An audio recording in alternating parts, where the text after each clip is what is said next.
Good evening, everybody.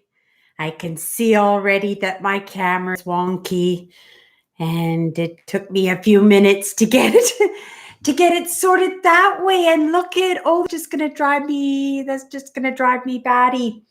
Should I get up and fix it, or should I just carry on? I think I need to get up and fix it. I will be right back. I so apologize.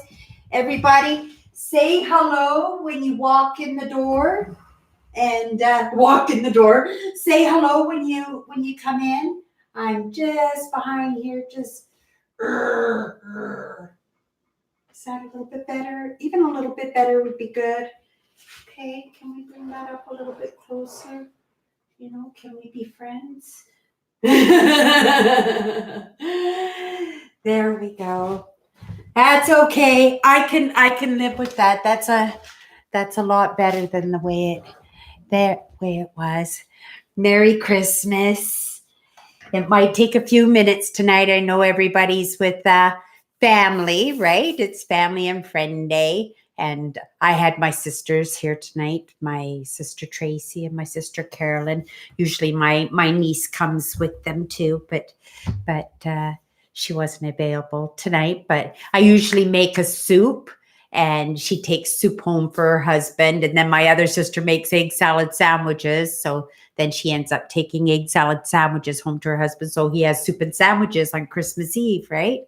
And she delivers her stocking and her baking. Let me just show you this tray here. Like, look at that. She brought that today. I went off my diet. I've been on my diet for 8 months. I lost 65 pounds. I'm going to continue to eat well, but I'm going to take 2 days off. I'm wearing my pajamas, everybody, just because everybody knows it was a pajama party tonight, right? And yeah, it's a little big, but oh, I just love my flannels, like my little house on the prairie nightgowns. Yeah, my husband didn't like them too much, but as long as he replaced them, I didn't care. Yeah, and I've always liked them. I don't know. I think it's the coziness of the flannels that I like. Because I like the flannel pajamas too. But when it gets hot at night and you need to, yeah, these are really easy, right? Yeah, but I like them because they're nice and cozy. And my sisters always get me, like, she usually buys them for me for Christmas or my birthdays and stuff, flannel nightgowns, right? And I always tell her, get me the 3+, right? Like the biggest one you can find. I want it like a tent, right? Like, these are fabulous when you go camping, unless you walk too close to the fire. I never thought of that, but yeah. But Merry Christmas. Merry Christmas. I just made a cup of coffee. And like I said, I went off my diet today. It was really hard because I was going to go off for 48 hours and I was going to go off my diet last night, right? And I went for a walk, and then I got some money. And so I thought, I'm just going to blow this all. I'm just going to go to the bargain store and I'm going to buy my whole family. Let's see if I can do my whole family for $75. And I did it, right? I had a couple of re-gifts, right? But my family understands the situation, right? But I did really good. I got some nice presents, like presents that would suit them too. So I was all proud of myself. And when my sisters came to visit, I actually, was wrapping these gifts up, right? And I got that extra chore out of the way. So it's not something I have to do later. Yes, have to do. I'm one of those people I hate. And I hate to say that word, hate, but I really hate wrapping. Wrapping to me is such a waste of time. Like, if I could just drop it in a Safeway bag and tie a knot in it, yeah, I would be good with that, right? But it's the holidays. You put in that extra effort, right? So yeah, when I get to my sister's Tracy's present, I'll make sure I dig out the bows at that point. She has done so much for me, that girl, really. Yeah, everybody should be so lucky as to have a sister like my sister Tracy. and say hello when you walk in. And thank you for the thumbs up. I always tell people, well, I always forget to tell people to, give me the thumbs up when you pop in, because then what happens is, more people will get drawn in. Like YouTube will suggest this out, right? Maybe there are other people out there that, just got that lull in their evening, right? And is looking for something to do, right?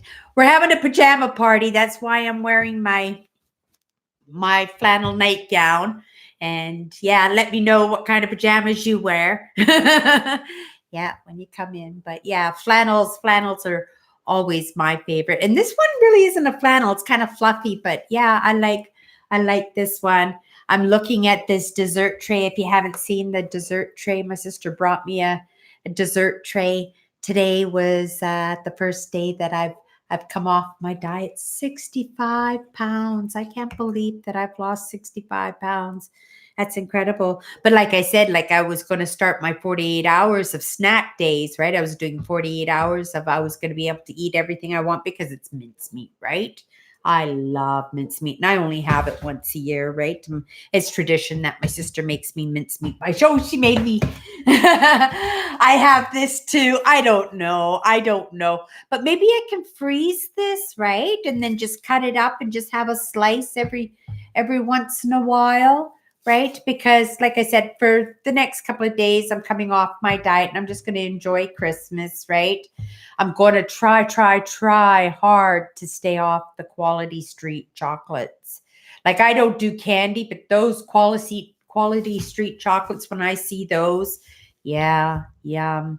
Yeah, the toffees with the chocolate, the dark chocolate, or the orange cream ones. Oh, I love the orange creams, right? Yeah, I might have to. Yeah, as long as they didn't get me, because I used to like those at Christmas time. They used to buy me those licorice candies, with the different colors of layers of licorice and nougat, right? And I just absolutely, and I get sick every Christmas morning because Christmas Eve, she'd have them in my stocking, and I can't help but dig into those, right? I just love them so much. And because I gave up candy, because it's my dad had this tradition at Christmas, like the word no wasn't allowed. This was just the most fantastical day of the year, that nobody could say no to me for whatever I wanted, unless, they're saying like, let you empty your wallet or something like that. But yeah. And I would get so sick, from eating so many mandarin oranges and yeah, I would just and so much chocolate and mincemeat, and yeah, I would be so sick in the morning, right? But the Quality Street chocolates, oh yeah. So Christmas morning, good evening, Pat. Merry Christmas. Merry Christmas. Happy holidays, right? Because it's not just Christmas going on now, right? I'm not gonna actually even attempt to jump into any, but I know the Jewish denomination's got a holiday right now, a celebration going on right now, right? But that was very common to celebrate the same holidays around the same dates, right? Because they used to do that because that way people wouldn't get persecuted, right? I think they did that with Christmas to land on one of the holidays so that they could celebrate on the same day so there wouldn't be any persecution. Yeah, not like I'm a big religious person or anything, but yeah, I guess that was a story that stuck from somewhere. So please don't take it as fact. Merry Christmas. Let me know if you've got a Christmas drink going on. I'm just having coffee tonight, and I was going to eat this big pie, right? But I think if I do the mincemeat tart, right? It's the same idea. Instead of taking a fork, mind you, that would be kind of fun to take a fork to that whole pie, right? Mincemeat. Really? Oh, that sounds beautiful, Pat. That sounds beautiful in German, right? But real candles? You weren't worried about the Christmas tree burning down, right? Like real candles? Yeah, my mom had bubble lights that we really liked, right? And we always worried that they were going to break open because I think they had mercury in them or something, right? Yeah. But we are always worried that they were going to explode, but they were so fun to watch, right? The bubble lights. I don't know if anybody remembers the bubble lights, but yeah, I love the bubble lights. And I love the tinsel, right? Remember the snow? I know lots of my subscribers and viewers are my age too, but do you remember that glass snow that we put it around the light bulbs and stuff, right? And then it would just make the whole tree sparkle with lights. Yeah.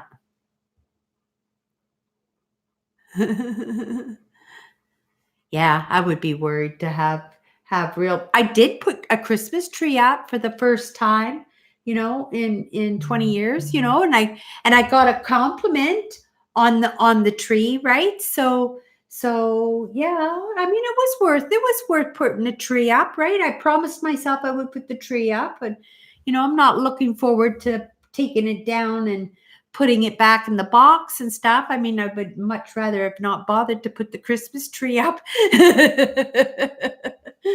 Right? And just save the space, right? I kept it all nice and clean. Yeah, and we made a big mess when my sisters are here, and now it's completely clean. I made a loaf of bread, so tomorrow I can have my peanut butter toast, right? And then I made sugar cookies this afternoon, and yeah, I just had a hard time coming off the diet because I had been on it for so long, like eight months is a long time to be on a diet, right? And I never cheated, right?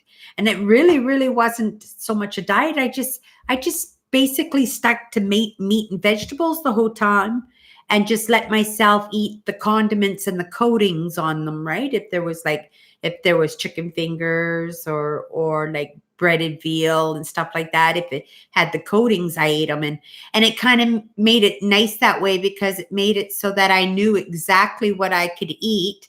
And at the same time, those things that are dipped in coatings or stuff, you don't have them all the time, but when you do have them, they're almost like a treat, right? Like I went to the grocery store, and when I walked by the Chinese food restaurant, I said, "Oh, I'm gonna go get some dried veal," and I went in and got some dried veal, and it was so good. It was so good. So yeah, so I'm gonna make sure that when I stay on this diet, that I do allow myself condiments, and I allowed myself lots of condiments, mayonnaise and ketchup, and I love HP sauce. Right, when I would have eggs, I ate so much eggs. Yeah, and I wonder why every once in a while I get really sick of eggs and I don't want to eat any more eggs. Sometimes I'll just make plates of eggs now, and then when I've got it sitting in front of me, and I go, no.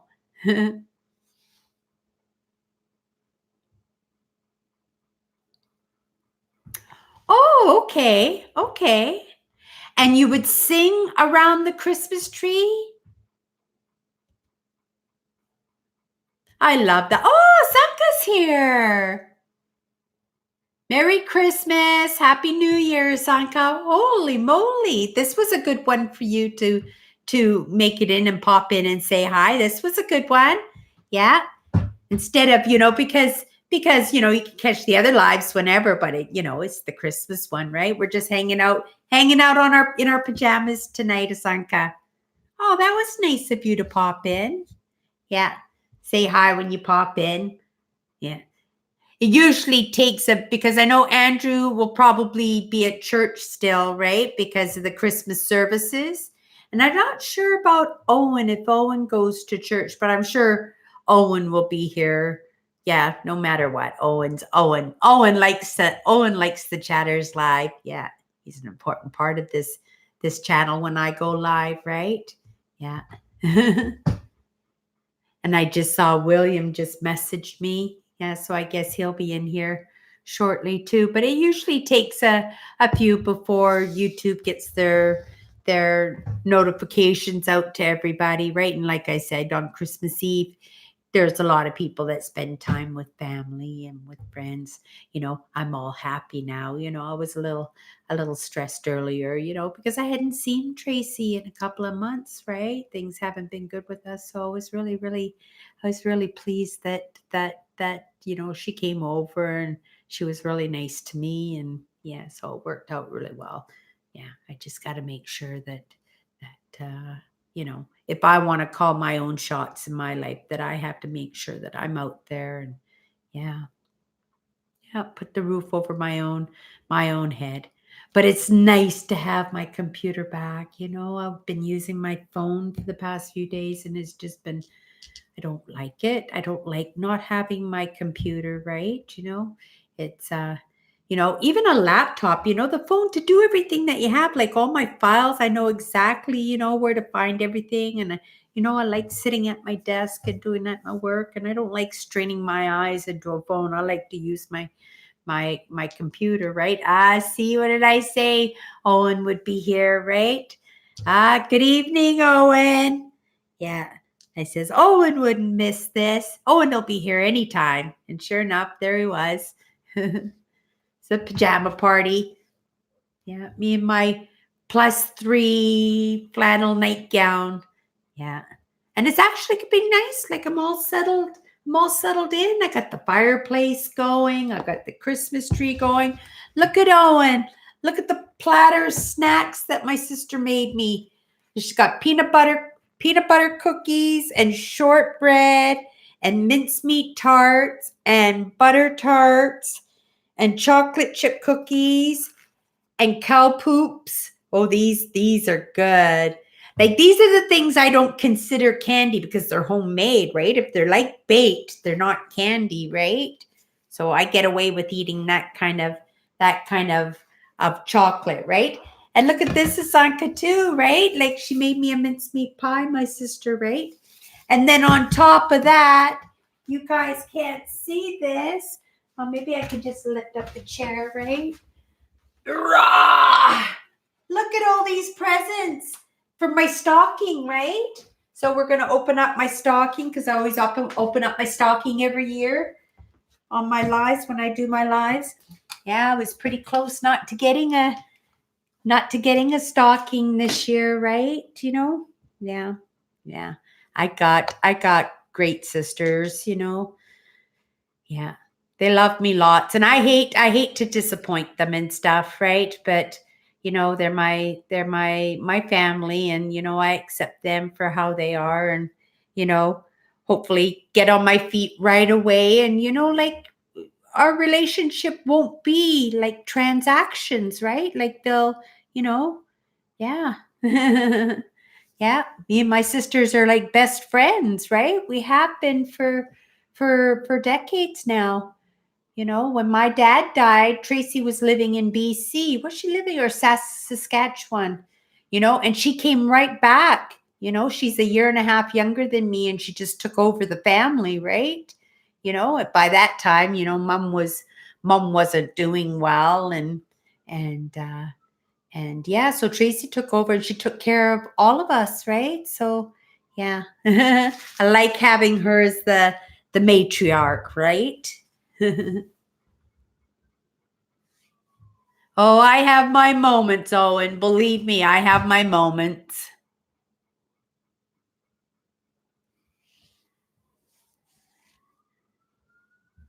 Oh, Owen, did you make a new video, Owen? And William say, oh, William's here. Hello, William. Hello, William.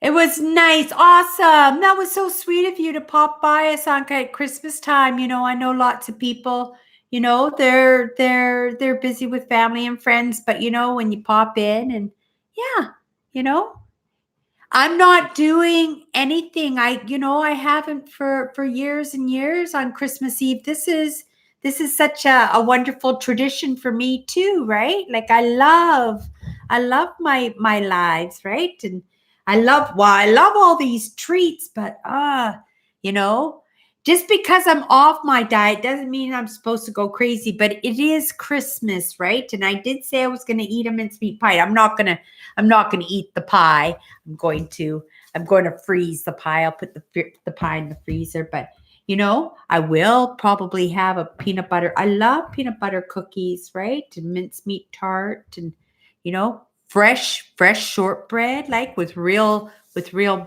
with real butter. Oh, brownies. Awesome. I had $50, so I went over to the store and I got a few things for Christmas, right? A few things for my sister's stocking but I made sure that I bought a little bag of flour, right? So that I could make Christmas cookies today. So today was going to be my Christmas cookies until my sister brought me my platter, right? You know, my sister got my internet for Christmas. That's what I got back is I got my internet back for Christmas, right? So what a great Christmas present that was, right? To wake up in the morning and have that email. Well, that email came a little bit later in the morning, but it was so lovely that she says, "Oh, to phone them up," and that was my Christmas present. And yeah, it's awesome. I love it.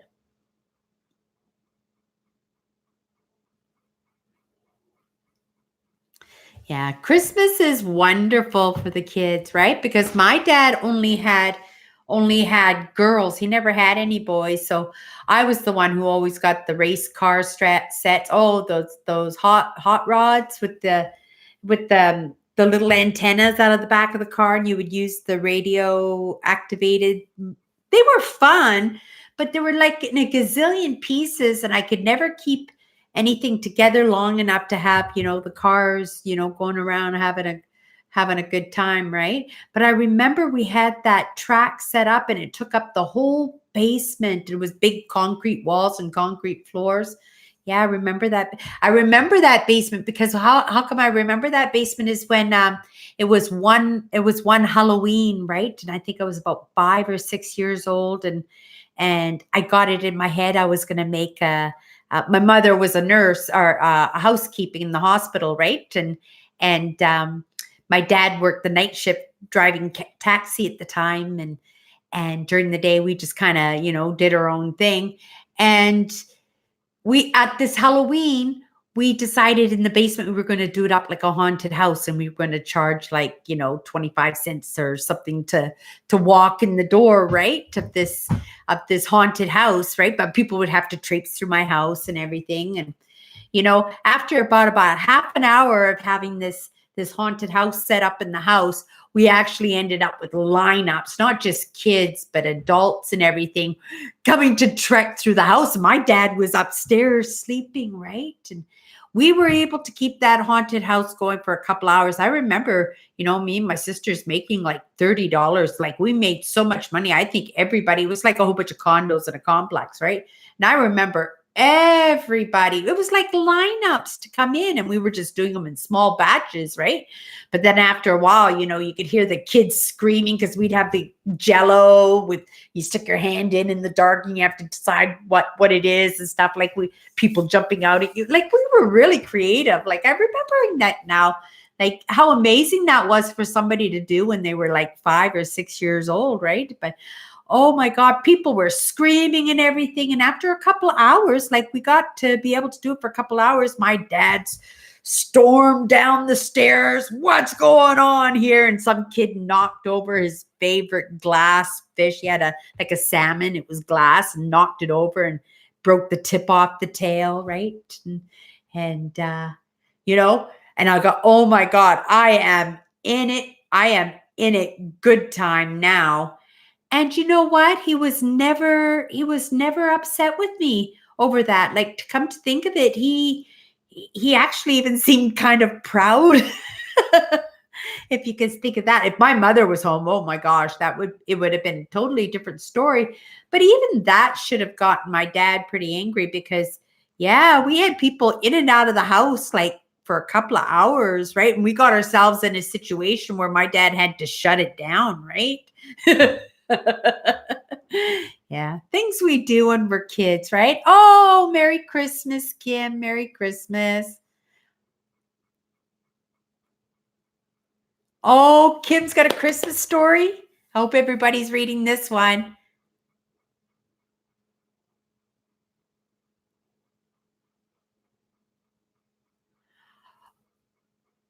Oh, Kim. I'm so happy for you. I'm so happy for you. And do you like it? It's pretty. Is it nice? Bet you it's warm. I mean, no point in even buying a jacket if you live in Winnipeg, right? If it's unless it's warm, you wouldn't get any use out of it because we go straight from winter to summer here in Manitoba. It's usually work here. It warms up so fast and then it gets cold, right? Like look how fast the snow came here this year. It was so fast it came in, right? Yeah. Merry Christmas, Kim. I'm so happy you got that winter coat. That's absolutely amazing. I got a new winter coat for my birthday this year, right? But for some reason, when I take it off, the back is really, really wet. I go for big walks, right? So I'm doing some real trekking, and lots of times I'm coming from the store and stuff. So I'm loaded pretty good in the backpack and stuff. But yeah, like water shouldn't be dripping off my back when I just go for a walk, right? That's not healthy to be walking outside at minus 40 below and your back is wet, right? So I don't know what that's all about. And also, I'm not sure even if it's sweat because, I was wearing a sweat jacket, right? Also, but my sweat jacket was warm, was like totally dry. It wasn't wet. So I don't know. Maybe condensation was just getting inside the jacket, right? But yeah. Oh, I'm so happy you got a new jacket. Awesome. Yeah. I like mine too. And I got a beautiful, beautiful scarf. I got a 6 foot avocado colored scarf. The green inside the avocado is just beautiful, but it's really long, right? So when I wear it with black, it's going to look amazing, right? A scarf. Yeah, I get all happy over a scarf. Like all my clothes need to be replaced. I have no clothes. Like I was thinking, I went into my closet and at first I was trying to wear something from Alive, right? Like I usually like to, find a nice outfit for my life, and I couldn't find anything. Everything's too big or doesn't look nice on me anymore, or, you know, and then I was looking for something for Christmas because I'm going over to Tracy's tomorrow for Christmas, right? So I wanted to look nice because nobody has seen me, right? So they can see how much weight that I've lost. Yeah. And I have till Boxing Day at 4 p.m. to eat snacks and enjoy Christmas treats and stuff like that. So I do expect to gain a couple of pounds, right? But maybe I'll get dressed after the live tonight and just go for a little Christmas walk, right? Even if I take a few of my snacks for those of you who didn't see my dessert tray that my sister brought over. She doesn't. She makes the mincemeat tarts for me, right? It's a tradition. She makes the mincemeat tarts, but all the rest of the baking she orders, right? And then she makes platters for all her friends and all her family because she goes from house to house, right? On Christmas Eve, and she drops off platters and Christmas presents, and she likes to play Santa, right? So yeah. We make her a stocking too, right? Like I hand sew, so I did this great big red Santa sack. Like two of us could get inside the sack. Maybe now that I've lost weight, maybe three of us could get into this sack, right? And yeah, so my sisters, she just brings it with her, and we just go from she just goes from house to house, and we all dump Christmas stuff into it for her, like all little wrapped gifts and stuff. And then she sits in her chair when she watches a Wonderful Life. She has her tradition, right? That she has to be home by 6 o'clock at night because she had her house broken into on Christmas Eve one year, right? So, and they took all the presents and everything that Christmas Eve, and it ruined her Christmas, right? So now she's made it a tradition that she has to be home by 6 p.m., right? And yeah, it works for her because now she's home just in time for It's a Wonderful Life. What's your favorite Christmas movie? Mine is definitely A Christmas Story. Like, yeah, I love. And that when that movie first came out, A Christmas Story, I called it. I said, this is going to be one of the biggest Christmas movies ever. This is going to be one of those Christmas movies that sticks around like Frosty the Snowman and Rudolph the Red-Nosed reindeer and, Miracle on 34th Street. Like it's going to be one of those movies, right? From my generation, right? From the 60s and 70s. Yeah. Yeah, we had great Christmases. In those days, the toys didn't have like safety regulations like they have now, right? Now all the toys have safety regulations for depending on the age. And then some toys you can't even get anymore, right? You know, remember the clackers with the big hard plastic balls on the end, and you go like this and then they would smack up and down, right? And then you'd always end up smacking I smacked my head more than once on those things. I heard they actually put all those ones on a ship and they just dumped them in the middle of the ocean, right? That they were so dangerous, right?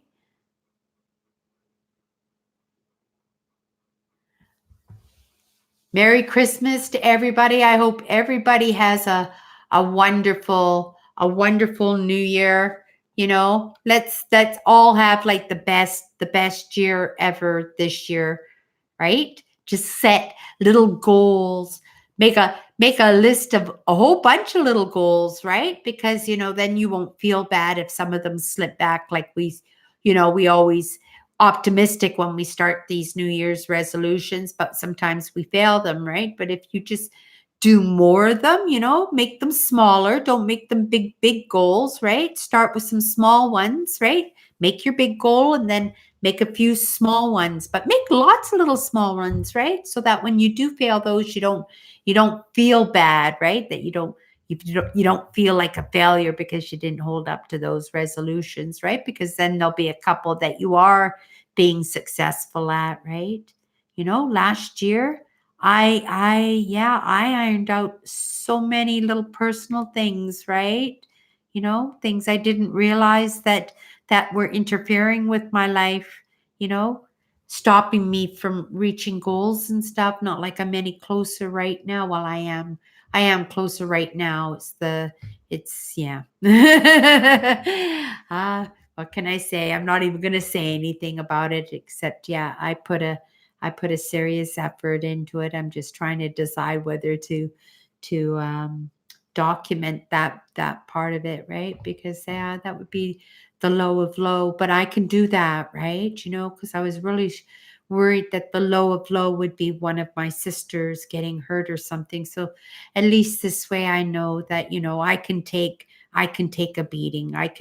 Yeah. The universe always takes care of me. Like you know it always has, right? And it's other people, right, taking care of me, but one way or another things always have worked out, but at the very least had a roof over my head. But that's what the scary thing was about this situation, because supposedly I was only a couple of days away from having one of those locks put on my door, right? That would have just been absolutely just devastating to me if that had happened, right? Not to have a place that you can call home, a place to put your head down on a pillow, and makes you appreciate, life so much more, right? Because, people often walk by these people that have difficulties in life, and they end up, living on the streets and stuff, and it's sad when they don't get looked upon as human beings, right? And yeah, I came very close to that, right? Just because you don't look a certain way doesn't mean that you aren't, right? And yeah, I don't know, it was I can't even blame it on part of the plan, because I don't even know why. My sister was just trying to get me to explain why, and I couldn't even explain. I didn't know. I just didn't know, right? Yeah. And I still don't know, but at least I'm gonna, do it anyway, right? Because I thought otherwise, right? Yeah. Say hi when you walk in. And yeah, Merry Christmas to everybody. But yes, I've got all these stocking things here. We got to start opening up stocking stuff.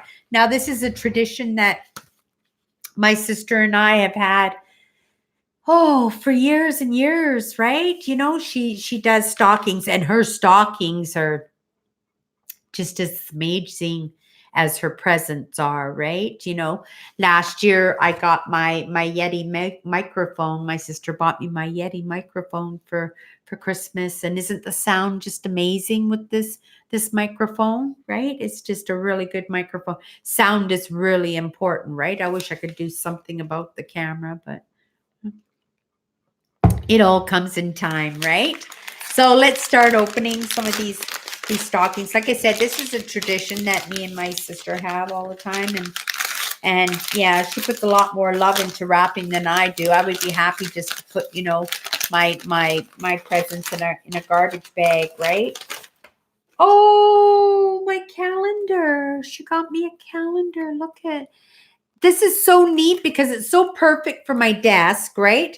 And on top of being perfect for my desk, every picture, you won't be able to see it, I'm sure, but in every picture is my name, like somewhere's in the picture, and it's like a word search, but it's a beautiful landscape or a photograph, and you know, my name will be in there in that picture somewheres, right? I just love these calendars. Yes, I'm so happy to have that too. And I use that little calendar like every single day. I'm just going to add this to the garbage pile that I have sitting there, right? You know? Oh, you can't go wrong. Look at it. I love the Christmas Story. I was just saying it's like one of my favorite movies for Christmas.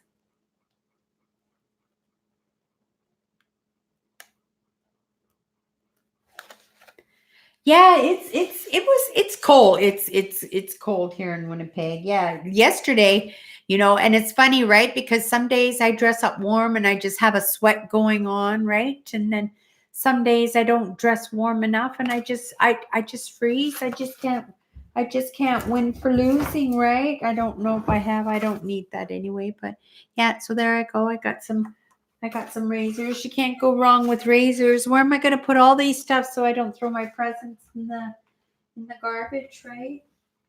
Oh, well, I'll just throw them right there. Mixed up my garbage. I'm usually pretty good at guessing the stocking stuffers. She said not to play that game. She said this year she was gonna like double wrap everything, like she was gonna bubble wrap everything because I'm so good. Like last year, I don't think I even missed one. I guessed every single one. I don't even have to look at this to know that it's gonna be Dove soap. See, Dove soap, right? Yeah. And this one is really good for the sensitive skin, right? It's really good soap, really good soap. And all stuff that I need right now, right? Oh, we know what this is going to be. And this is my Christmas stocking, right? This is the kind of Christmas stockings that my sister makes for us. Puts my mother's Easter baskets to shame. Yeah, my sister does awesome. Oh, it's so soft. Oh, it's so soft. Oh, it's lovely. Oh, and it's huge. Look how big it is. Wow, this might even be a +5. This is fantastic. I love it. Yeah. Oh, it's soft. Yeah. I love my flannel nightgowns.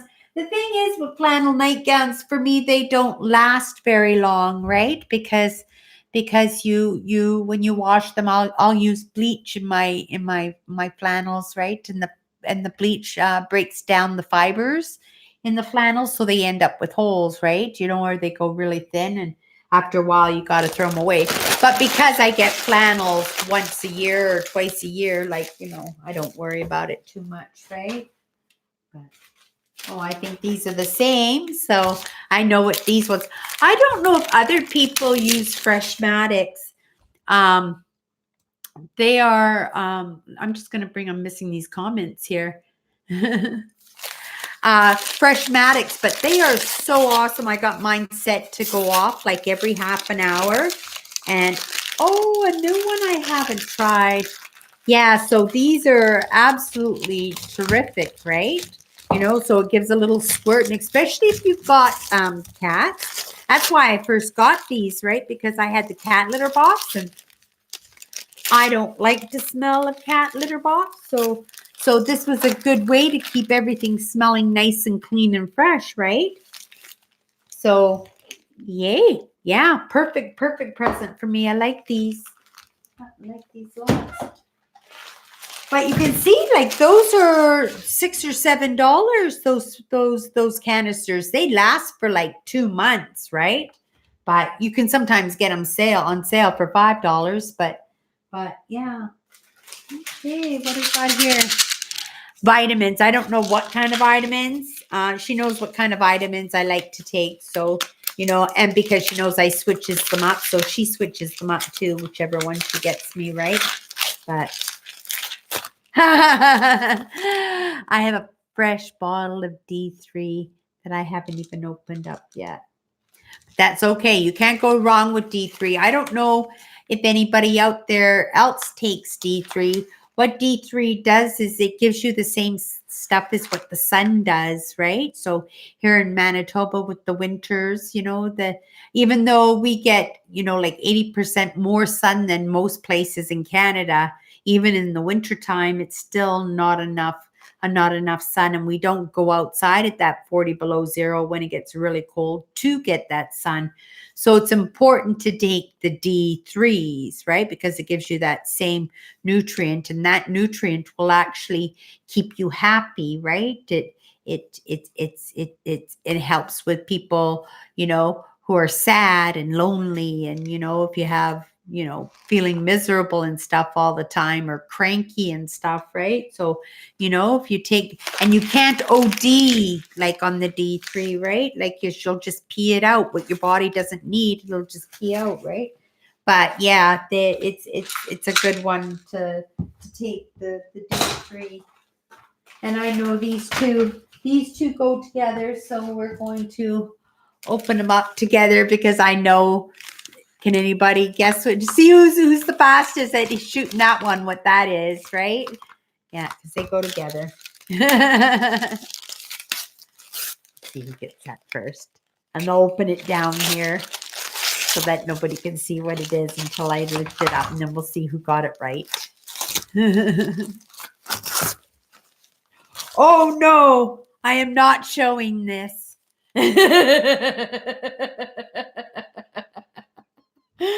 Oh, you thought you were going to snuck that one in. Yeah, the universe was taking care of me at this moment. That's for sure. Yeah, I didn't want to be showing you that present. That's funny. But the other one was a toothbrush. Yeah. Yeah. So, yeah, and I switched my toothbrushes. There, Kim had that one. Yeah, that was so funny.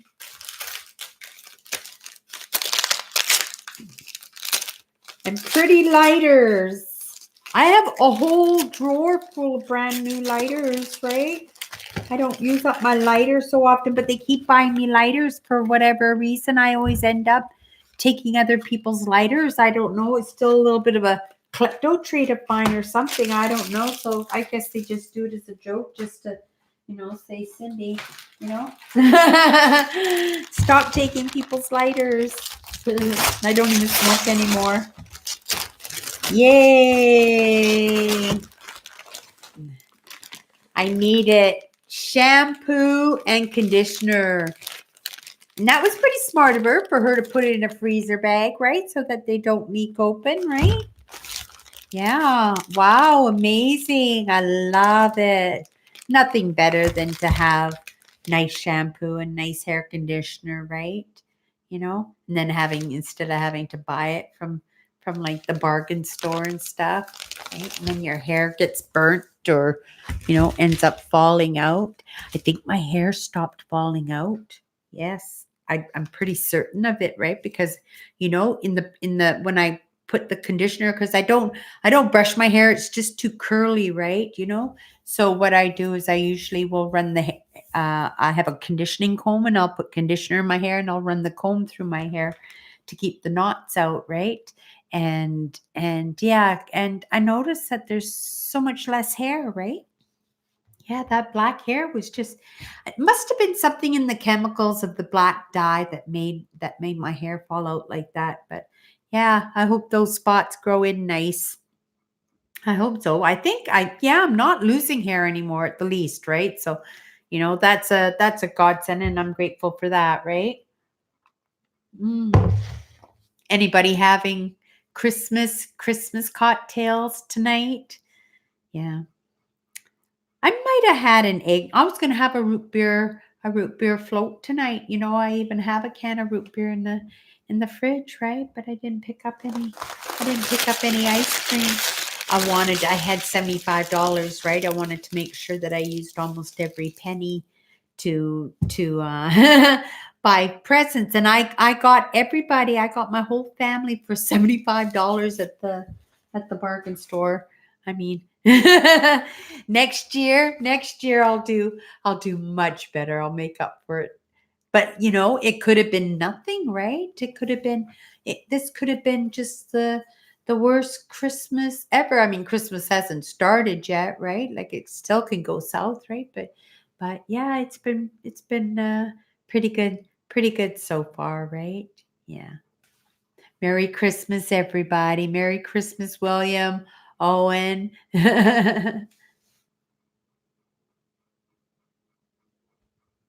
You have long hair, Owen? I saw this guy in a restaurant, McDonald's, the other night, and he had this beautiful hair, just big ringlets, right? He just looked absolutely adorable. His hair was like down to his shoulders, but they were all ringlets, right? I said, "You just must have the girls after you all the time." He says, "No, not really." Right? But he says, "I get compliments on my hair all the time." I go, "Okay, well, yeah, you deserve those compliments. It's beautiful, right?" I used to get compliments on my hair all the time just because I used to keep it very, very blonde. Like, this is a dirty blonde, right?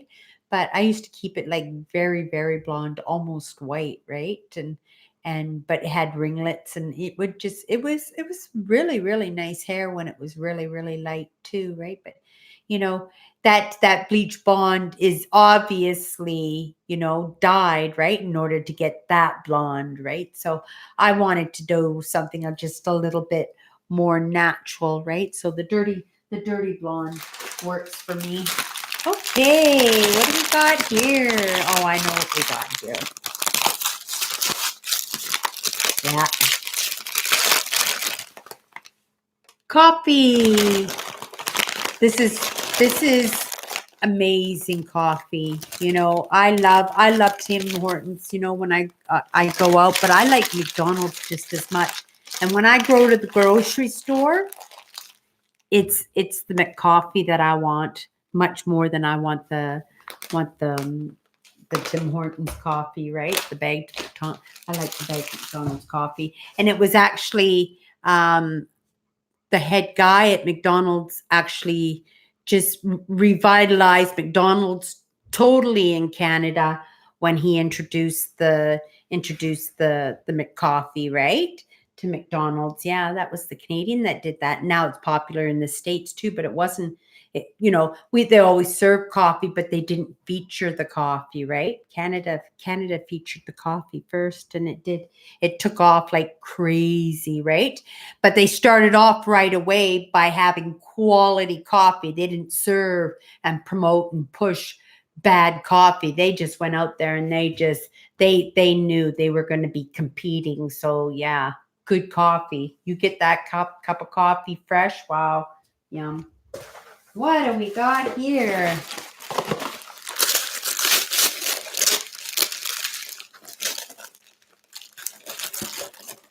Oh, she got me dishwashing tabs for the dishwasher. I had the Danby countertop, right? And it's a countertop dishwasher. And I had that dishwasher for 10 years. And then I didn't replace the seal, that little rubber piece that goes around the door so that the electrical got steam on it and I killed the electrical. But my mother had one too. And when my mother passed away, we took it to Ray's trailer, right? And so I went and got that one. And yeah, I guess it had been sitting out there for so many years and the weather really got to that one too, but it never worked. It never worked well right from the start. But yeah, I really did love my Danby dishwasher. But yeah, now I don't need the tablets, right? Because I'm washing the dishes in the sink, right? Yeah. And I don't mind. I don't mind washing my dishes in the sink. Not at all. It's a good time to reflect and to think, right? I just stand there and think of what I need to get done and little chores and stuff. And then, by the time I finish the dishes, I've already got a plan of action for the next chore, right? So it's a good way to take a moment and actually, think of some things to do, think of chores and sort some problems out. Yeah, I like washing dishes. Andrew's here. Yay. Oh, yeah. Well, that's what we were saying, the ringlets, right? Yeah. I like hair. I like hair. Nice hair. I appreciate nice hair. Yeah.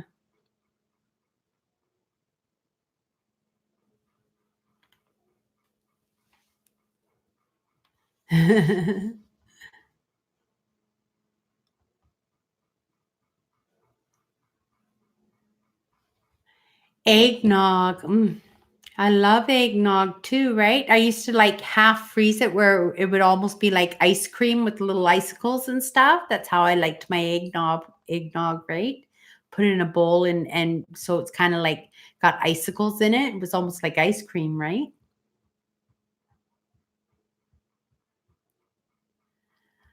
Oh, use the dishwasher for storage. What a great idea that is, Andrew. Yes, an extra cupboard. And on top of that, right, you can actually just wash your dishes and use it as a drying rack too, right? Yeah, just pull it open, wash your dishes, throw them in the rack, shut the door, and what a great idea, Andrew. Oh, C48 is here. Awesome. Hello, Mrs. C. And and Cindy's here. Oh, awesome. Merry Christmas, everybody. Merry Christmas. Did anybody else open stockings or anything tonight? I think I have a couple more here. Oh, I got one more. One more. It's a bottle. Bottle of. Oh.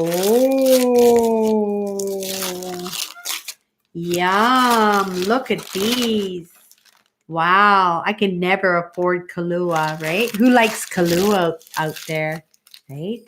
Yum. Paralyzer, Kahlua, a little bit of vodka, some cream, a little bit of Coke, right? Yum. Yeah, I don't have any of that, but I do have cream, right? Yeah. That'll be good. I'll save that. Maybe I'll save that for New Year's Eve, right? I'll save that for New Year's Eve. And I'll just pick up some milk, right? Because cream is too thick. Kahlua and coffee. My brother-in-law drinks Kahlua, but he drinks it with tequila, but he doesn't put anything in it. He just drinks Kahlua and tequila and he mixes it together, right? And he drinks those things, yeah. Sounds yucky to me. I was never a big drinker, Like I know when we were little kids sitting underneath the tables, when there were Christmas dinners and stuff, us drinking, the beer and stuff. But I don't remember ever appreciate, even when I worked in the bar, right? Even when I went to parties or even had parties, I wasn't the drinker. It just never even interested me. And especially for somebody, and it made me wonder, right? Because there are a few things that I never did, but for somebody who has a highly addictive personality like I do, that I never even had interest in, like, like I could have been an alcoholic, really, like really, I could have been that person, like there was a lot of drinking in my family. There were other drinkers in my family, and have that habitual trait in me, and working in the bar, and was married to a man who loved to drink, right? So, yeah, I don't know why alcohol never interested me. And then also working in the bar, I had lots of friends who did the bad drugs, right? Like the ones who people did needles and stuff, right? Like, I had a couple of friends like that. And then that day too, also cocaine was very, very popular, right? Like, and it never interested me. Like that stuff never, and yet stupid things I would get habitual on, right? Stupid habits that I couldn't control myself on, and yet these big ones I was able to avoid, right? Like, because I don't think I would have been savable if I was an alcoholic. I don't think so, because that it's such a hard one. I see people suffer all the time, but I've been very lucky that I've seen people beat it too, right? So I know it's possible, but it's got to be one of the toughest ones to have to kick, right? And yeah, it takes a certain kind of person to be able to realize, that they got to pull themselves out of something like that. And yeah, I you got to give those people respect. I was always one to say that somebody should always be giving as many chances as it takes to get it right, right? Not everybody learns at the same pace and has the same kind of noodles, right? That be able to absorb the information, and not just the information, but sometimes emotions get tied up with that, right? Different sad things or even happy things, right? We associate our habits with, right? So, yeah, you have to take all kinds of different things into consideration.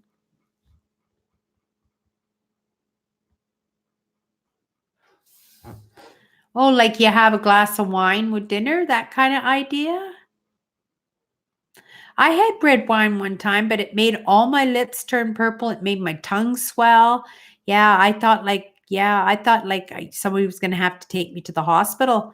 I thought something, I felt like that kid from uh uh what was that? That candy movie, right? Willy Wonka, that the purple girl, right? Like I felt like her. Yeah. I must have had a bad reaction to wine, right? Yeah.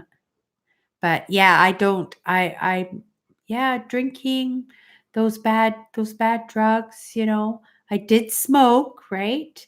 But yeah, but I'd always quit, I'd pick up these habits, and then I would hold them for a while, and then once I get back on my vitamins, for a couple of weeks and stuff, then I would start feeling better, and then I'd be able to drop these habits. But these habits could come back just as fast as they would go away, right? Yeah.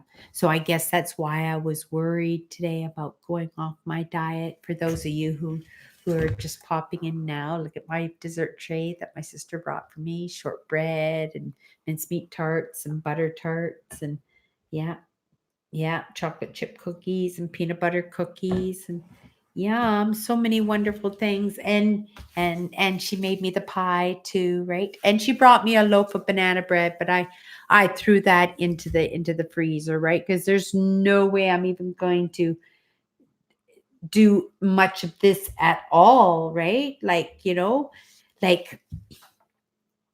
makes me want to think, right? Because there is guilt and shame attached to this. I can feel it, right? Like, cuz I just want to take this tray and go rah rah rah rah, right? Like, yeah, just like the old days, right? So and I would be sick tomorrow morning, so I should think of that.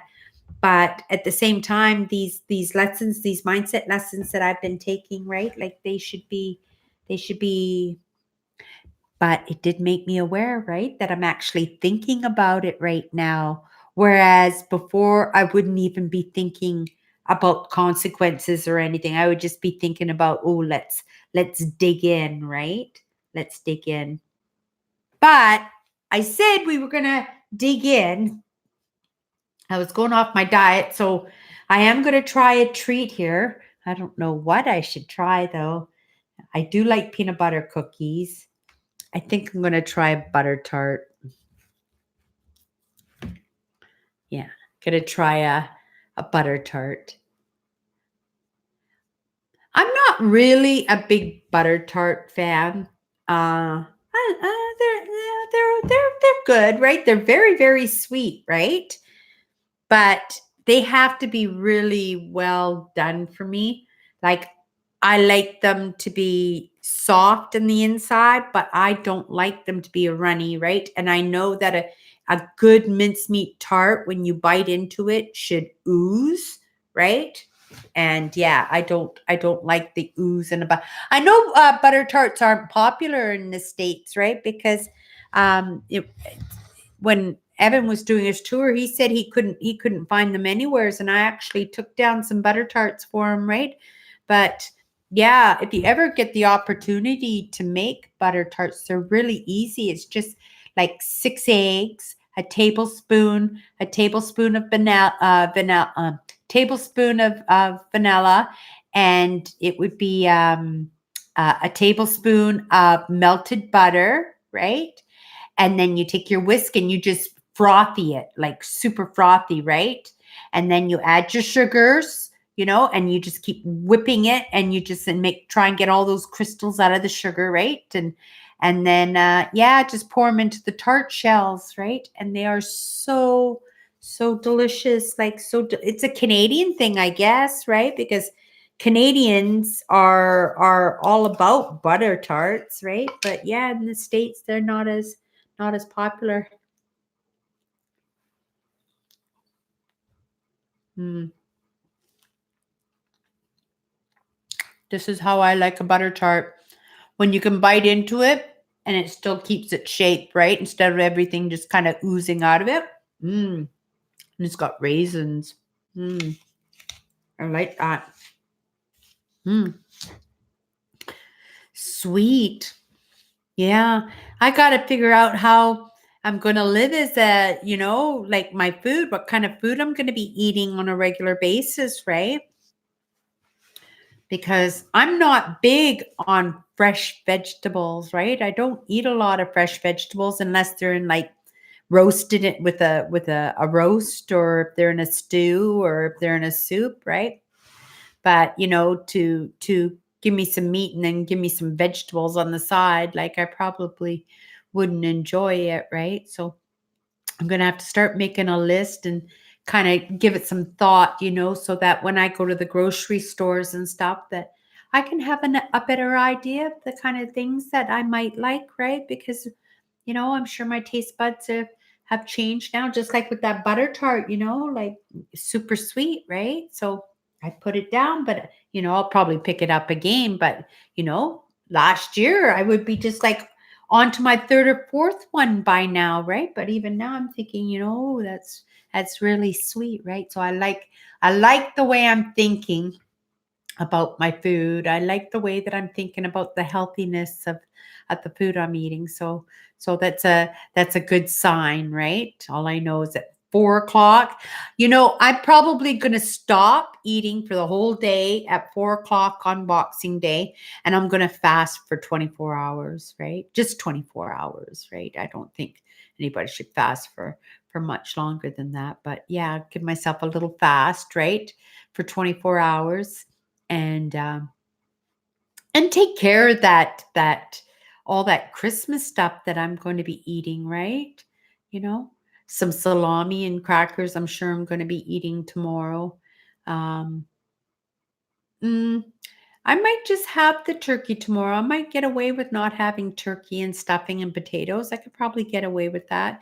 That will help out with the fact that I'm going to be eating butter tarts and mincemeat tarts at my sister's house tomorrow, right?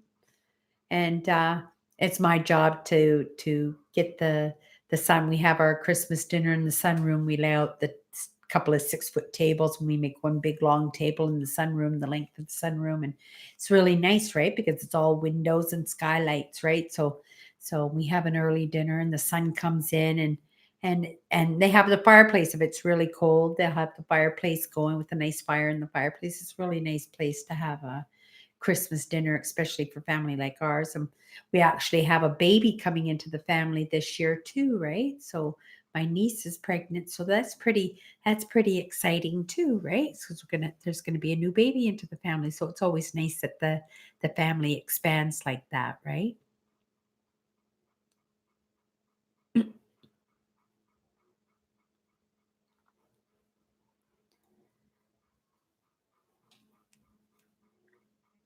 I love raisin bread. Toast, peanut butter toast, but raisin bread, yum. Yeah, I didn't really get anything like no meat, no eggs, nothing. I've got the dessert trays, right? So basically what I'm going to be doing is just picking at the dessert trays for the next couple of days, right? Maybe take some leftover turkey home tomorrow night when I leave my sisters, so that maybe I'll save a couple of pieces of bread. I made some homemade bread earlier this afternoon. And yeah, just so, and it's going to be like my first bread. And I thought, well, if I'm going to have, my first bread, then it's going to have to be homemade bread, right? With peanut butter. So I went out and got a little jar of peanut butter, and I'm making some homemade bread. And yeah, so it's really going to be a nice Christmas, right? And I can sleep in tomorrow. I'll probably, well, no, I won't sleep in tomorrow. I've been usually getting up, I wake up about 5 o'clock in the morning, and I stay up for an hour, and then I go to sleep for an hour, and then I get up, and then I just lay in bed for a half an hour before getting up for the day, right? So, but I've been doing that for so long now that it's actually, I really kind of enjoy it, right? Because I used to wake up like really early, 1 or 2 o'clock in the morning. I would wake up, right? And then when you get up that early, it's hard to go back to sleep and be up early in the morning, right? So this works out better for me. But I know it's important not to play with your sleeping habits, right? Like, I've always been a good sleeper, but I don't think I need as much sleep as I used to need, right? I'm not sleeping as much as I used to, and I still feel rested and have enough energy to get me through the course of the day, right? So that's pretty good.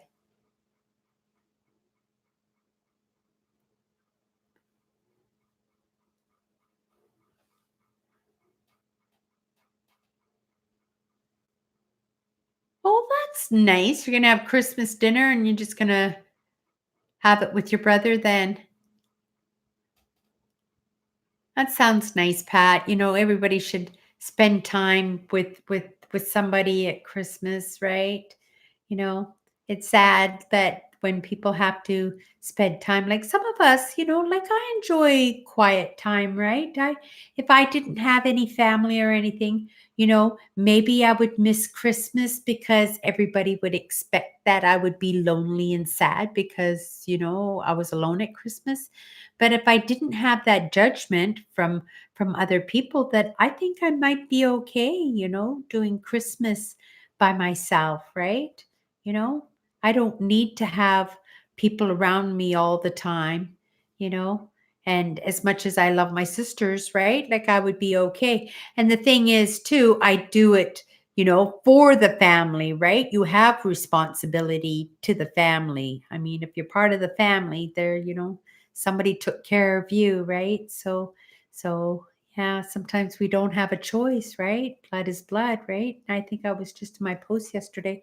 Oh, which reminds me, is I still have my post. It's already done. I did it last night, right? But yeah, I just couldn't figure out the end of my post today. So I just been putting it off. And plus, because I have my sisters visiting today and everything, and I had lots of running around to do still, and some cleaning, and yeah, but it's nice to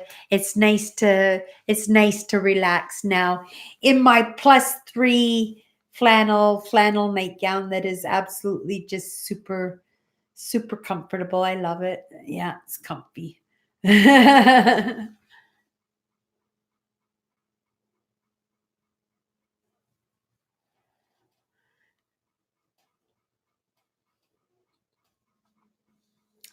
napper. Who else naps here? I guess at our age too, it's easy to take time to take naps, right? You can stay up a little bit later or, I don't know if you watch TV and stuff. I don't have a TV. I don't watch TV, but I do love hanging out on my computer and I was so happy. Today my sister says, "Do you want for your Christmas present, do you want your internet? You can have your internet back if you want that as a Christmas present." And I, of course, please, right?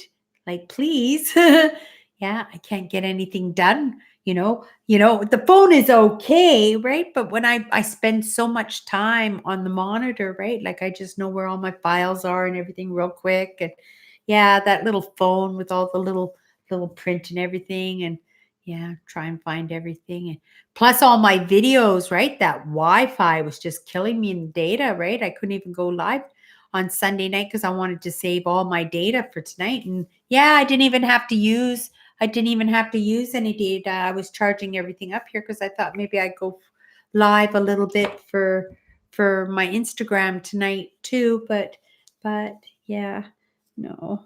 Well, we'll leave that. I uploaded a little bit of a video today, like I usually have been doing my regular posts, right? Where I pick a landscape or some wildlife and I write about my feelings. I pick a word, right? And I write about my feelings and stuff. But today I uploaded a video because it was like my 5th year with YouTube is my anniversary tonight, right? Uploaded my very first video on Christmas Eve and 2014 was my first video. So it's been 5 years tonight, right? And I think tonight, or was it New Year's Eve?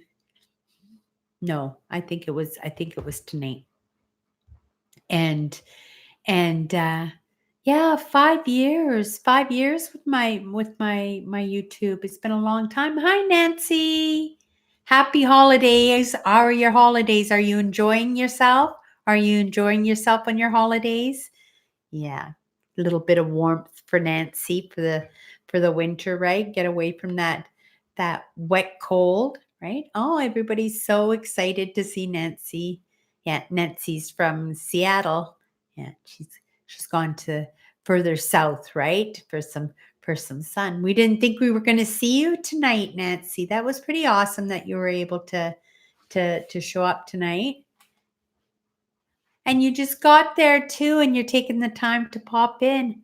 Aw, spend some time with us. That's so nice. I love Nancy. Cindy, thank you so much. And thank you so much for all those thumbs up and likes, on my Instagram. I really appreciate that, Cindy, your support on my brand. And I love the way that you're doing your quotes too, right? Yeah, good job. And yeah, check out those apps that I told you. They're awesome. They work out really well for me. Have a great night, Cindy. Merry Christmas. Oh, that was nice. But yeah, super. Aw, super, Nancy. That was super nice. Look at my tray, Nancy. My sister brought that over to me. Today, I went off my diet, right, for 48 hours for Christmas. And my sister brought me this great big monster dessert tray that I'm not even going to, I couldn't even imagine eating more than a few cookies. I'll probably eat all 4 of those tarts, though, those mincemeat tarts. Yeah, I love mincemeat. And that was the whole point of going off my diet tonight, was so that I could have the mincemeat, right? And see, she made me the pie too. She wrapped it, so I'm going to throw this in the freezer with the banana bread she gave me. She sent me a banana bread too, right? She came for a visit today, and yeah, she stayed for a couple of hours this afternoon. So it was really, really nice to see her. She still looks tired, but it was nice to see her, right? Yeah. I hadn't seen her in like 2 months, right? We hadn't been talking or anything. Yeah. It's terrible when sisters do that, right? But once I get myself all sorted out and everything, it'll be much better, right? Because then the relationship can be based on something other than what it is right now, right? Like, yeah, everybody has to know that they're cared for themselves, right? It's hard when somebody's giving like that, because you don't really know if the person is really coming from the heart, right? Yeah.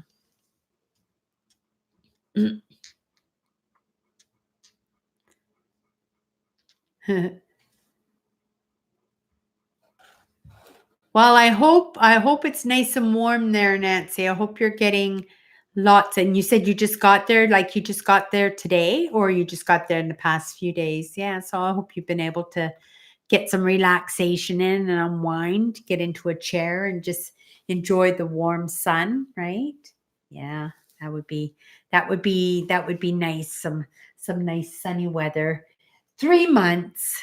3 months, and yeah, it's things are going to be so different this year that I can do 3 months. 3 months will give me lots of time to figure out exactly how I'm gonna plan out this summer. It's gonna make a big difference for me. But yeah, that means going into my 6th year. But you know what? You gotta do what you gotta do, right? Yeah. Yeah, it doesn't happen overnight. Look at that. Kathy is here. Merry Christmas, Kathy. Yeah, awesome. Yeah, everybody popping in tonight for a few minutes, right? How awesome is that? Yeah. Yeah, I really, really loved your last colorings, Kathy. I thought it was so beautiful. I wish I would have it. If you haven't been to Kathy's Instagram yet, you should check Kathy's Instagram out. Her pictures are so beautiful, right? Yeah, I wouldn't have the patience for that, right? You know. Yeah. It's funny how I have patience for some things, but if I really think something is taking too much of my time, like I could never knit, right? And I would think that it would be so easy to do when you're sitting there watching TV. It would be something brainless to do, right? But when I'm knitting, then that would mean I would have to give up my TV in order to think, right? Because I would want to think, and no matter what I do, like even when I was watching TV, I would be thinking about other things, right? Or planning things out of my head, or thinking what I was going to look up on Google next time. Like I was never ever really paying attention to what was going on TV anyway, right? So I didn't even mind getting rid of the TV. I didn't mind at all. I was so happy today to get my internet. It's been a rough a rough little bit, right? But yeah, things they go in waves, right? Up and down, and you would think I would be used to it by now, but these up and downs are always different, right? So it's not like you're getting used to the same thing that you went through last time. You're going through something absolutely new and different, right? So of course you're going to have to readjust, and sometimes you can take the tools that you learned right from the last from the last episode, but not always, right? So yeah, it is what it is, right? Mm. But yeah, Kathy, awesome everybody made it in here for Christmas. Yeah, let me know what you're drinking tonight, right? I'm just having a cup of coffee. I made a cup of coffee just before I went live. Yeah.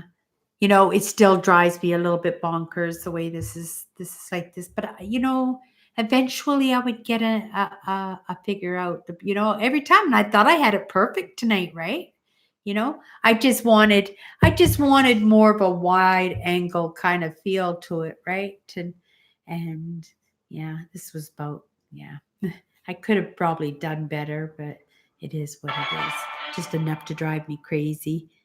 Oh, yeah. So my sister just messaged me just to say that she loved everything in her stocking. So that's good that she liked her stocking. We make her stocking because she does stockings for us. Did I open all my presents? Yes, I did. That was so great. Wow, I sure love this nightgown that she got me though. It's beautiful. It's so soft, right? Yeah, it's so soft. I really like it. Really like it. Yeah. Yeah, I do like these. And I don't know. I think it's more emotional than comfy because they can get very hot, right?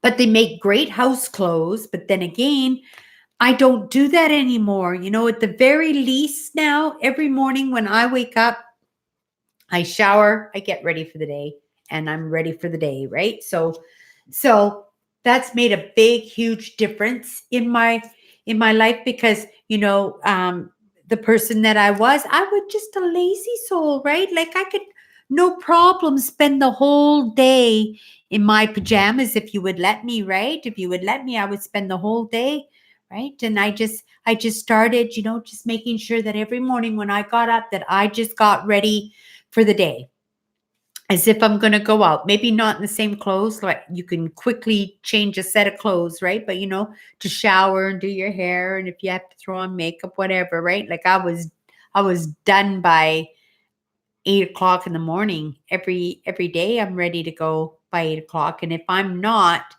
then I'm not happy with myself. And it does happen once in a while because I do have some live videos that I do watch first thing in the morning, right? So if I'm laying in bed late or something, and if I do happen to miss those videos, then obviously I'm running into the living room or whatever, in my pajamas. But I make a mental note of it, and I'm not happy with myself afterwards. But it doesn't happen. It doesn't happen very often, right? I'm pretty good about making sure that I don't normally even wear. See, and I was wearing a bra too with my nightgown, but I normally wouldn't even normally wear that, right? And normally too, like these nightgowns I would put on, at nighttime when I'm ready to go to bed, right? Otherwise I would wear like a pair of tights and a tank top or something, right? For if I was going to do comfies, and then, before I go to bed, like then I would have a bath, and I bath usually at nighttime, and then I shower in the morning, right? I know you don't need it every single day, and you certainly don't need it twice a day, but yeah, it's part of my routine, and so I continue to do it even though I know it's wasteful on water. But we have water saved, but I'm not going to use that as an excuse. I just like to have my bath at night. The bath is for relaxation, right? I use the bath to relax.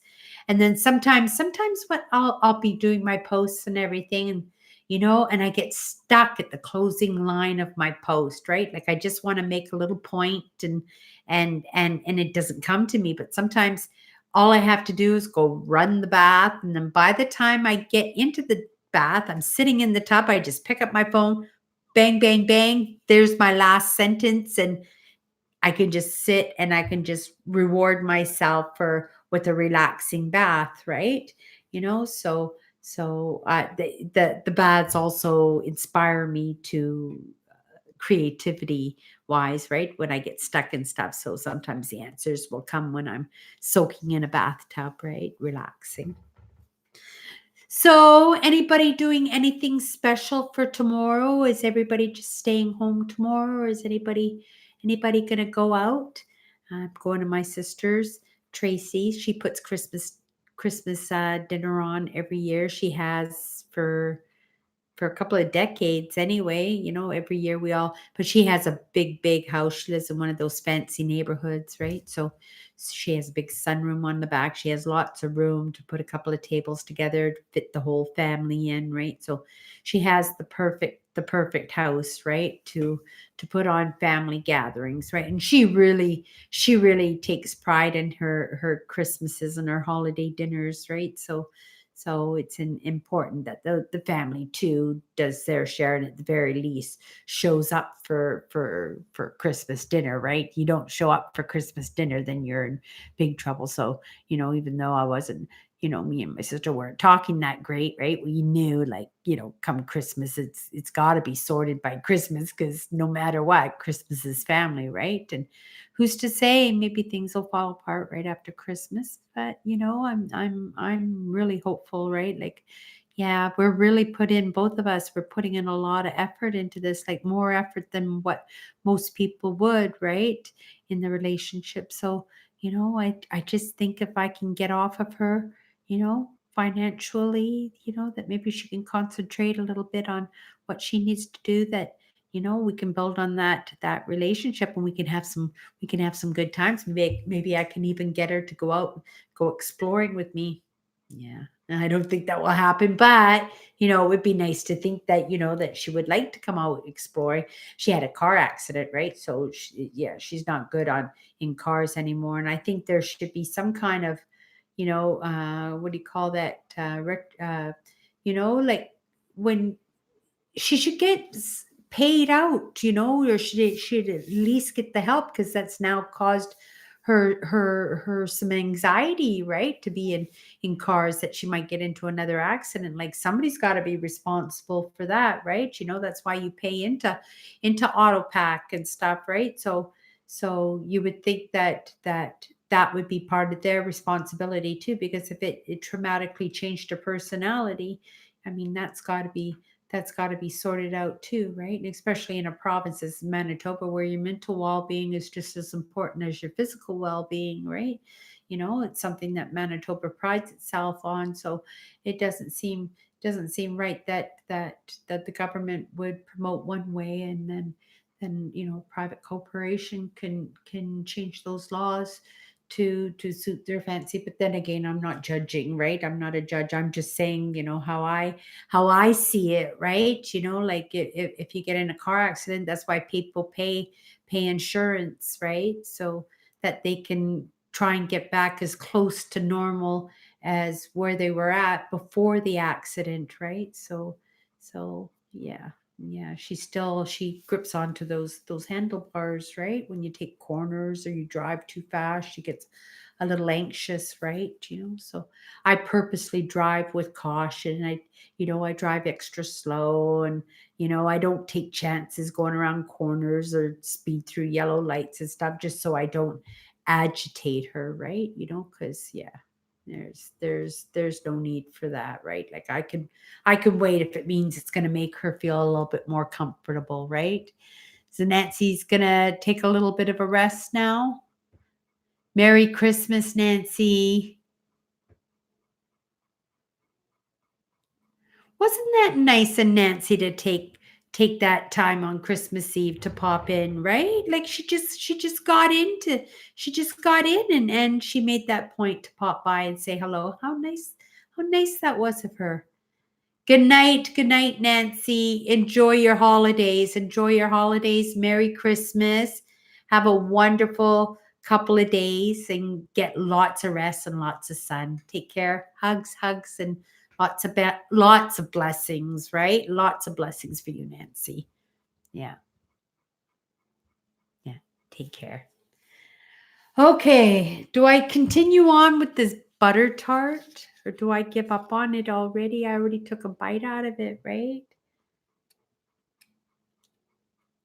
I don't know if I want anything else on the tray. Like, I'm not even, I had sugar cookies earlier today, but now I don't feel like eating any more snacks, right? And all I've eaten out of this whole tray is a bite of a butter tart, right? I'm pretty sure I haven't even eaten anything off this tray yet. Yeah. Hmm. Yeah, I'm sure my sister was really happy tonight. He has his own recipe for these chocolate chip cookies that he makes. He makes these, and they're almost white, right?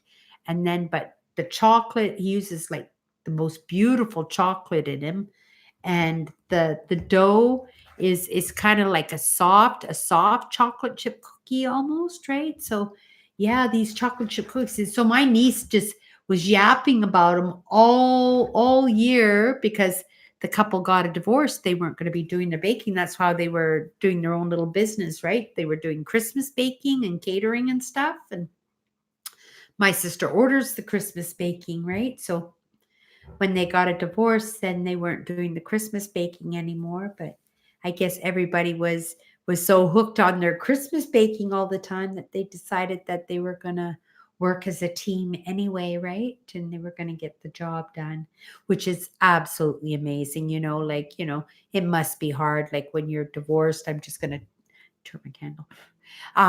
When you get divorced, right? That it's difficult, right?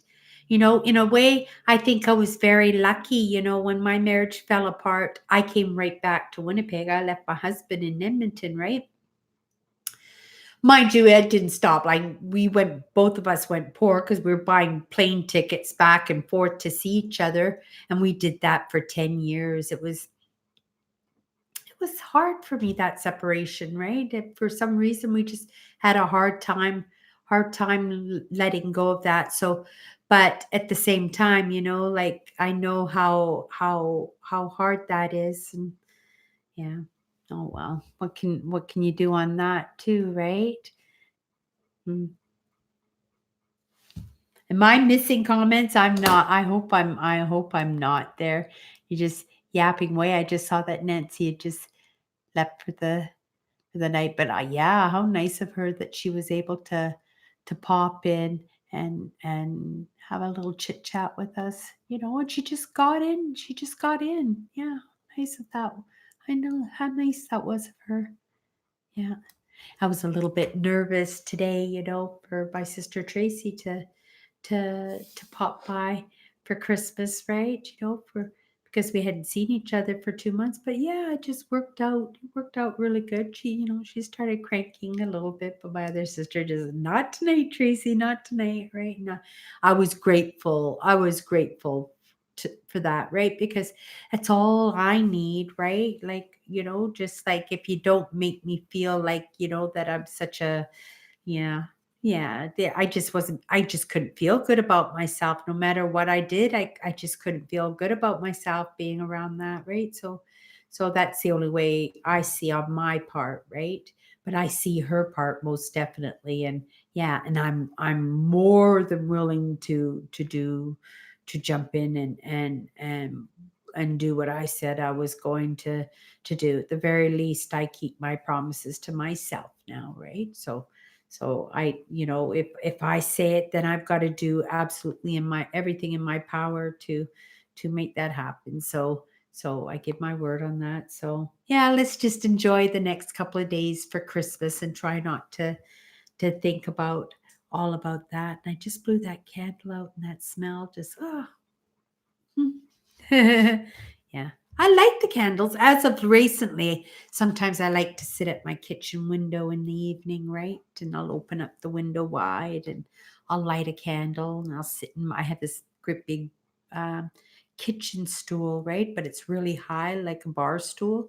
And I sit at that at the window and just enjoy I have a beautiful street that I look down and yeah, the gentleman across the street has his hockey sticks and his balls, and he whacks the balls for his dog, right? And I watch him and his dog play at night, and to watch the dog try and search for the ball when it goes into the snow, right? And he has to jump into the snow and dig for the ball. I like to watch that, right? Yeah, he's got a really cute dog, and the dog brings back the ball and he just doesn't drop it like 100 feet away. He'll bring it right to your feet, right? So that and then he'll just run up 50 feet, because he knows you're gonna give that ball a good whack. And yeah, if I had a dog, I would definitely play that game with my dog. Yeah.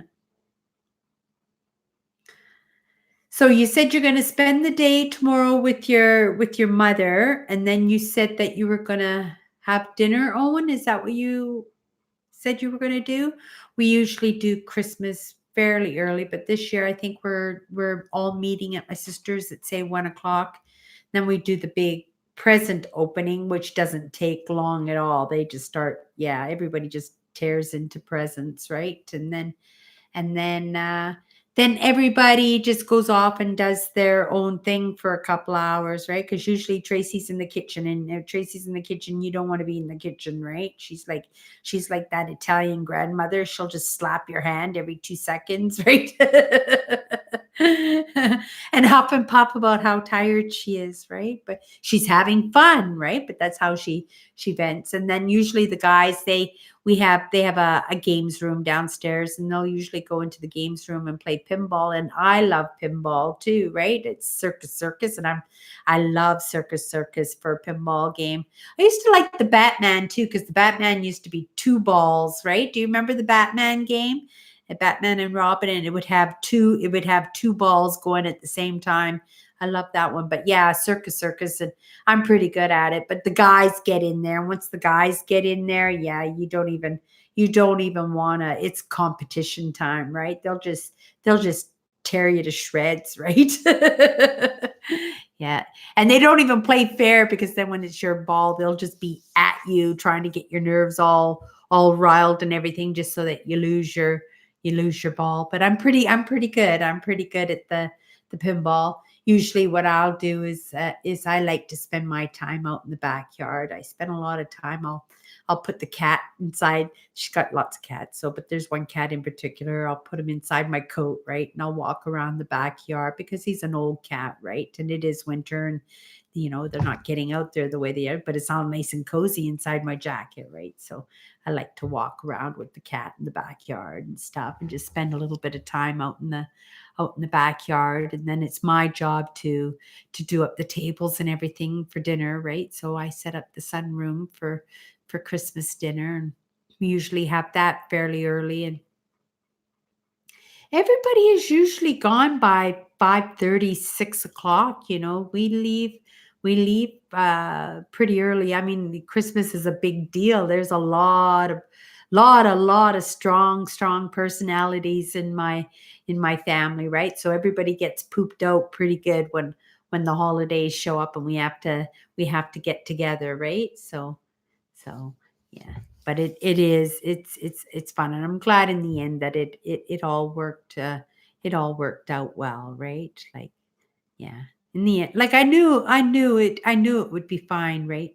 I just gotta figure out a way just to do what I want to do without it agitating her. And if it means out of sight, out of mind, I'm willing to do that, if it thinks uh, that will help, right? Because I would do anything to save that relationship. I'm going forward no matter what, right? Like, I'm going forward no matter what. But that doesn't mean that any little bit extra energy that I might be able to try and throw it at that relationship, and try and hold on to that one, because my sisters are everything to me, right? And I would like them to see me, succeed in life, to be able to be somebody that, other people admire, right? Wouldn't that be amazing if they're walking down the street, and they get in a conversation with somebody, and they say, "Oh, you're Cindy's sister? I love Cindy." Oh, that would make me feel so good if that day could come, right? If that day could come, that would be amazing. Yeah. And I don't have that right now, right? But there is a day, and it's coming. Like, I feel that it's coming, right?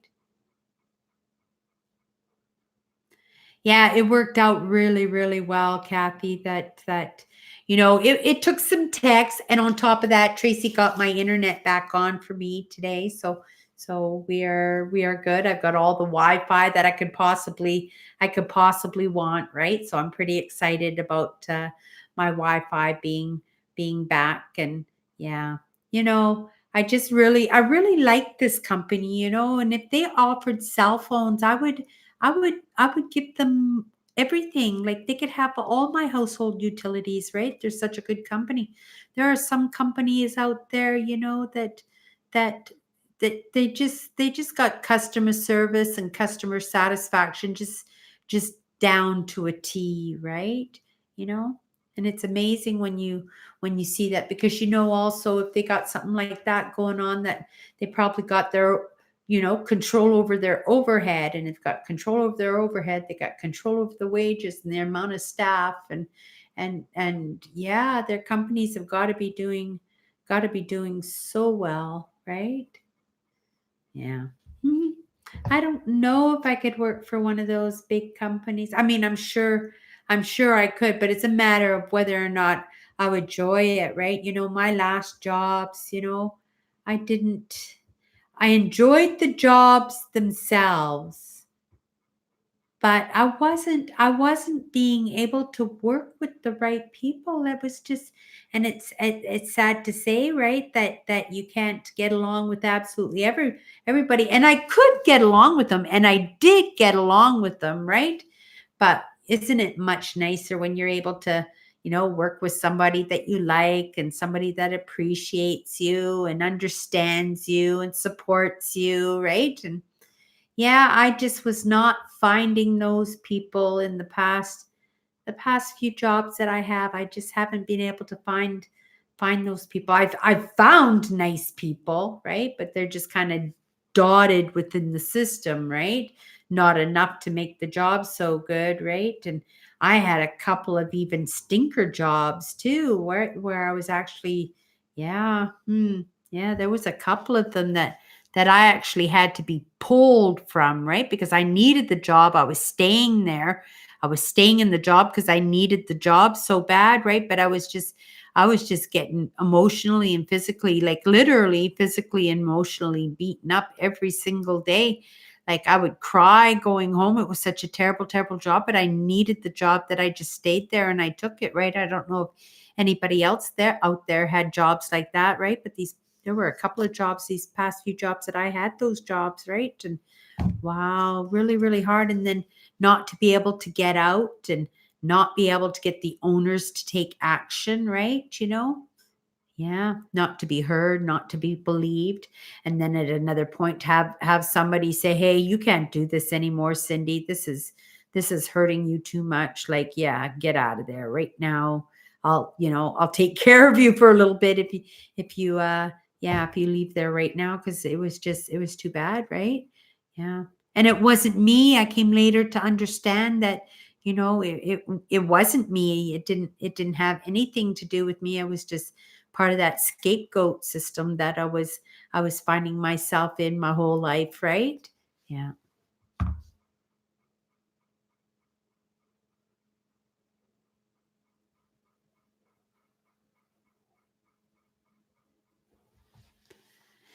Yeah, and actually that was a position that when I left I was so happy, and he actually I left on the spot too. Like I had to, like this person I worked with dug their nails into me, right?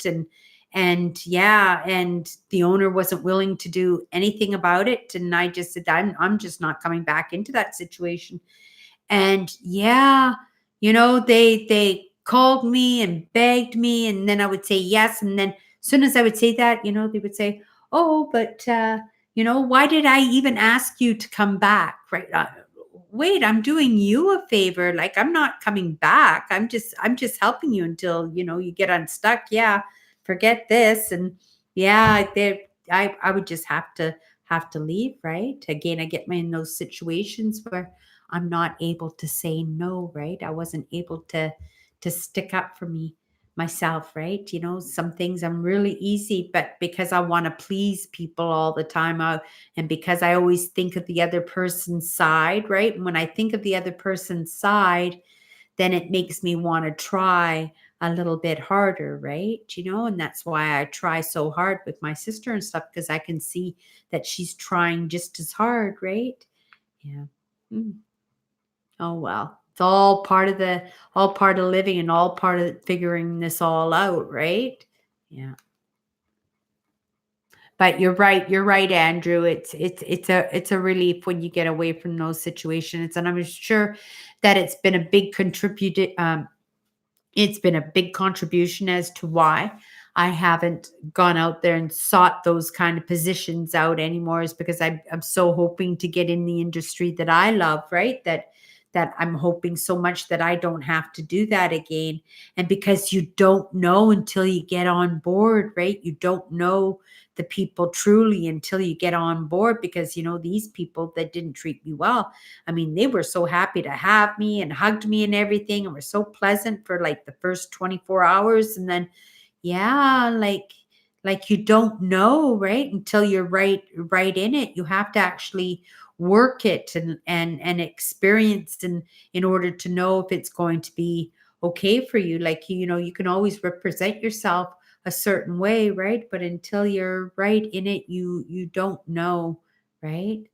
But it was only because it got physical, right? You maliciously with intent, like it was the intent that she went at me, right? And yeah, I felt it. It was scary, right? Yeah, I was lucky that I had somebody who knew exactly what was going on, and yeah, just gave me permission just to leave that job, right? Yeah.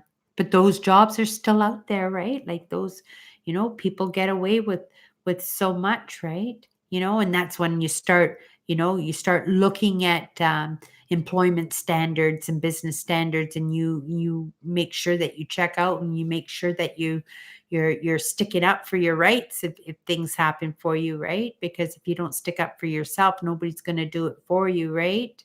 Yeah.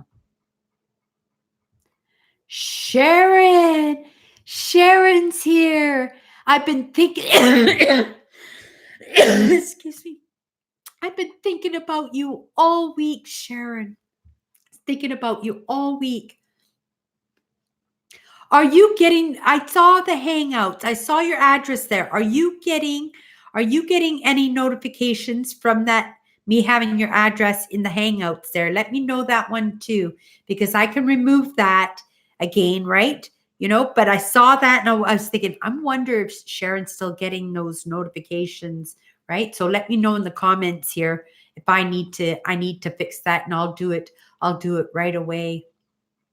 Sharon, oh, Merry Christmas. Tell us what's been going on. Tell us how was the choir? Because I know you were doing choir, right? I know you were doing a Christmas show this year.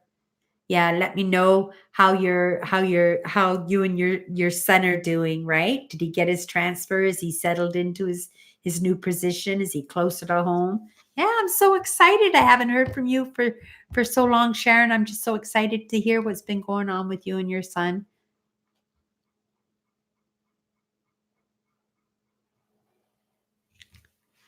And it went well, right? And you were feeling good. You didn't get sick through the whole thing or anything. Yeah, awesome. Awesome. Yeah, Sharon came up to visit me this past September, right? From California, and she came up to Winnipeg, right? And she spent a couple of weeks with me. I was looking at those pictures again the other day, right? The one where we went out for the walks out of the Assiniboine Forest. And if you look at Google Maps, Sharon, if you look at Google Maps, I put a picture of you in the grass. You can find yourself in Google Maps. If you go on Google Maps and go to that park, you'll be able to see yourself there, because I put the picture with you when you were walking behind the tall grass, right? So that will be pretty exciting that you'll always be there. You'll always be able to find yourself in that picture in the and full time. Oh, congratulations to him. He must be so excited. So excited. Yeah. He's going to stay with you for a little while and catch up on his bills and stuff before he moves out, or is he planning on heading out again? Yeah. Yeah.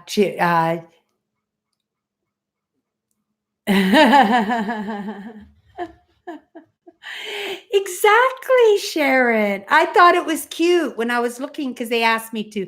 I'm a Google guide, right? So I take pictures of businesses and landmarks, and I haven't done food or restaurants yet, right? Just the outdoor, of the restaurant, but I like to post them, and every once in a while they'll ask me to post one of the pictures that that I took. And yeah, so I was choosing a picture for a Assiniboine forest, and I saw that one of Sharon, and I thought, oh, this would be perfect because it's kind of like that find, what do they call that guy with the red and white stripes? Find Waldo, right? Where you have to find Waldo. Instead, you gotta like find Sharon, right? Yeah.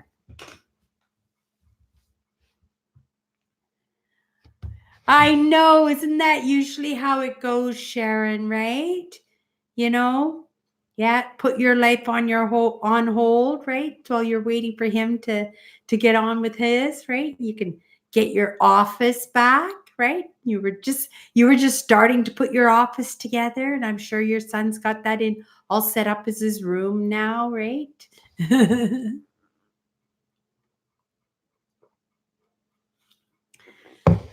Yeah, I'm so grateful. I got a roof over my head. I got a phone. I got an internet. I've got a killer monster dessert tray that I'm not even going to eat even one or two more tarts with that even. I don't even think I'm going to finish. I think I've eaten too much already today. I don't want to have an upset stomach tomorrow, especially, I got sausage and crackers tomorrow. My sister, when she puts out the sausage and crackers, right? Yeah, lots. And then one of my sisters, she brings in like pumpkin loaf. She makes a pumpkin loaf, right? And it's like a jelly roll, but it's made with pumpkin spice cake. It's really really good, right? And usually all I do is the Christmas Eve, I make the soup, right? And I used to put a dinner on New Year's Day where my sister and brother-in-law would come over on New Year's Day, and we would have dinner on New Year's Day, but I haven't done that in the past couple of years, right? I usually get a turkey from my brother-in-law, but he gave it to me early, right? So the other day I cooked up this turkey and I stripped it and bagged it, and yeah. And then, I had a turkey dinner, and yeah, so I got enough turkey to make a few soups, right? And when you could get turkeys for 99 cents a pound, like, and cook up a turkey, and a turkey's good for like 4 or 5 meals, right? For that $10 investment, and good meals too, right? I like turkey, white meat on turkey anyway.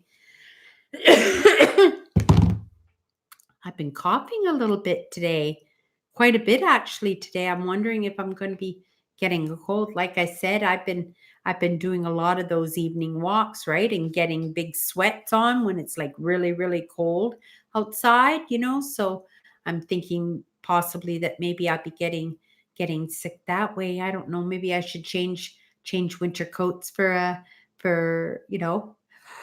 couple of weeks, right? To get over this really, really cold spell, which is coming up. Usually it's the coldest, probably about the third week of January to about the second week of February. Then it just slowly just warms up just a tad, right? But we usually get a couple of good storms in between there. And at the same time, too, with all this early the snowstorms we had, right, and the frost storms that we had, it that water melted, right, and all that snow melted into the ground, and now it's permafrost in there, so we're going to have some serious flooding. I predict that Manitoba is going to flood quite badly this year, right, this spring. Yeah. Yeah, floods are terrible. Like my street here in the 50s, in my street, all the houses flooded, right? And we've got some old houses from the late 1800s on the street I lived in. So for sure, those houses' basements were full of water, right? And in those days, they would have just pulled out the fans. They didn't understand about black mold and stuff like that, right? So that they would just pulled out their fans, and they would have dried those walls out the best they could, and they probably would have just slapped on some white paint and said, hey, good to go, right? And yet that black mold is underneath everything still, right? Because that black mold doesn't go away. It just gets trapped if you put a coating on top of it, right? But yeah, a lot of the houses on my street were in that big flood in the 50s, right? And we're pretty far from the river. We're yeah, I'm at least I would say I'm at least a mile and a half from the river, right? And it flooded all the way up here. And then I think in 2000 or 1997, yeah, we had another really bad flood here. I was living in Edmonton at the time, and it flooded again really bad here, right? Yeah. But this summer I predict, yeah, I don't know. I don't think there's anywheres for the water to go when that snow melts, when that warm sun hits that snow and that snow starts to melt, it's gonna have nowheres to run off, right? Because the ground is gonna be frozen solid. Like the ground's not gonna be able to take any water, right? And yeah, that those are we have good water tunnels and everything, but even then, it's not going to be able to take the amount of water that's going to be going through the system. Yeah, it's going to be a rough spring this year. Uh, this year for Christmas, it's been a pretty mixed bag. We've already had uh, two big snowstorms. One of them destroyed 10% of our trees, our beautiful trees here in Manitoba. We didn't lose the trees, but they were damaged. 10% of the trees in Manitoba were damaged.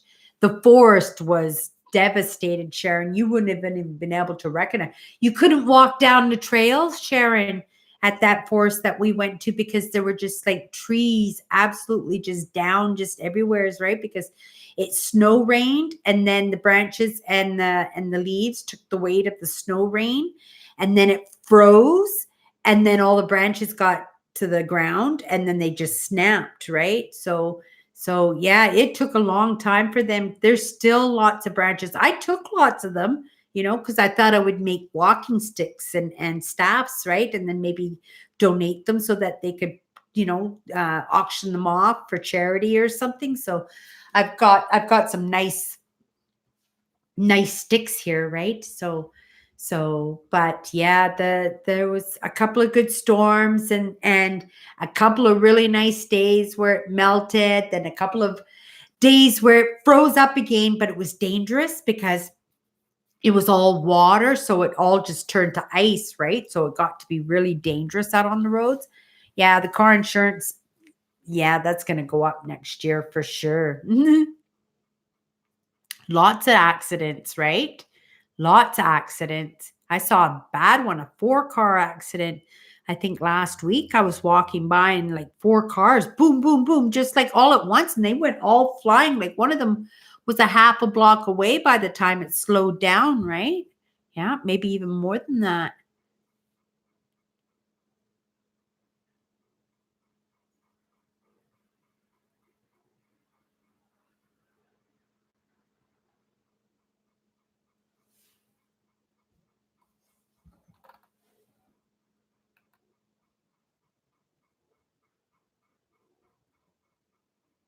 I'm just reading your story here, William.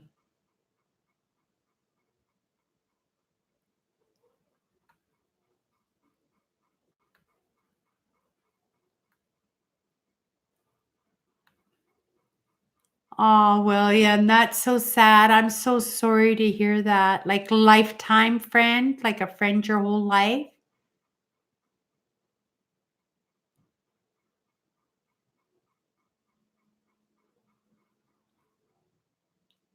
Aw.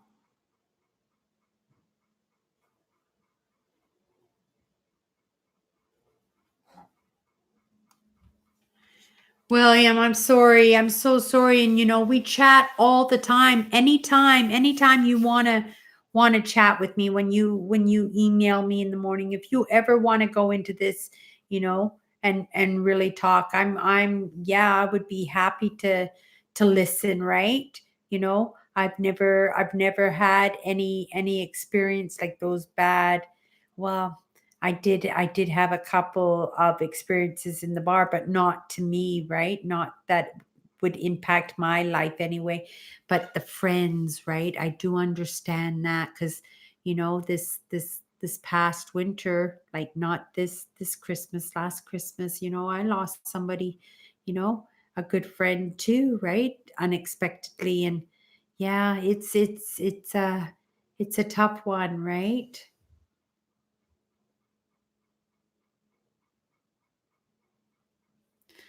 Yeah, 30 years.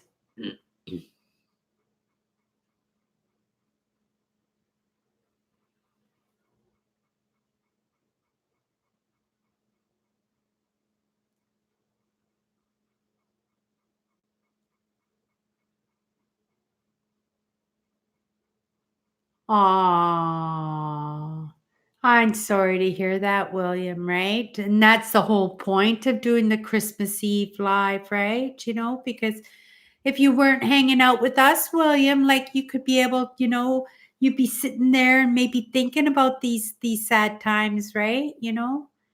It's yeah, it's terrible, and especially, now our age, we're just going to be finding that we lose these people that are close to us, more often, right? It's going to be happening more often in our lives, right? And it's so sad when our close ones, right? Because those ones that are so close to you that you let close to you, and yeah, when something happens to them and impact you, wow, I couldn't even imagine, right? It also could be one of the reasons why I don't have a lot of people in my life, right? So that I don't have to deal with those sad moments, right? I know I did that when my dad passed away.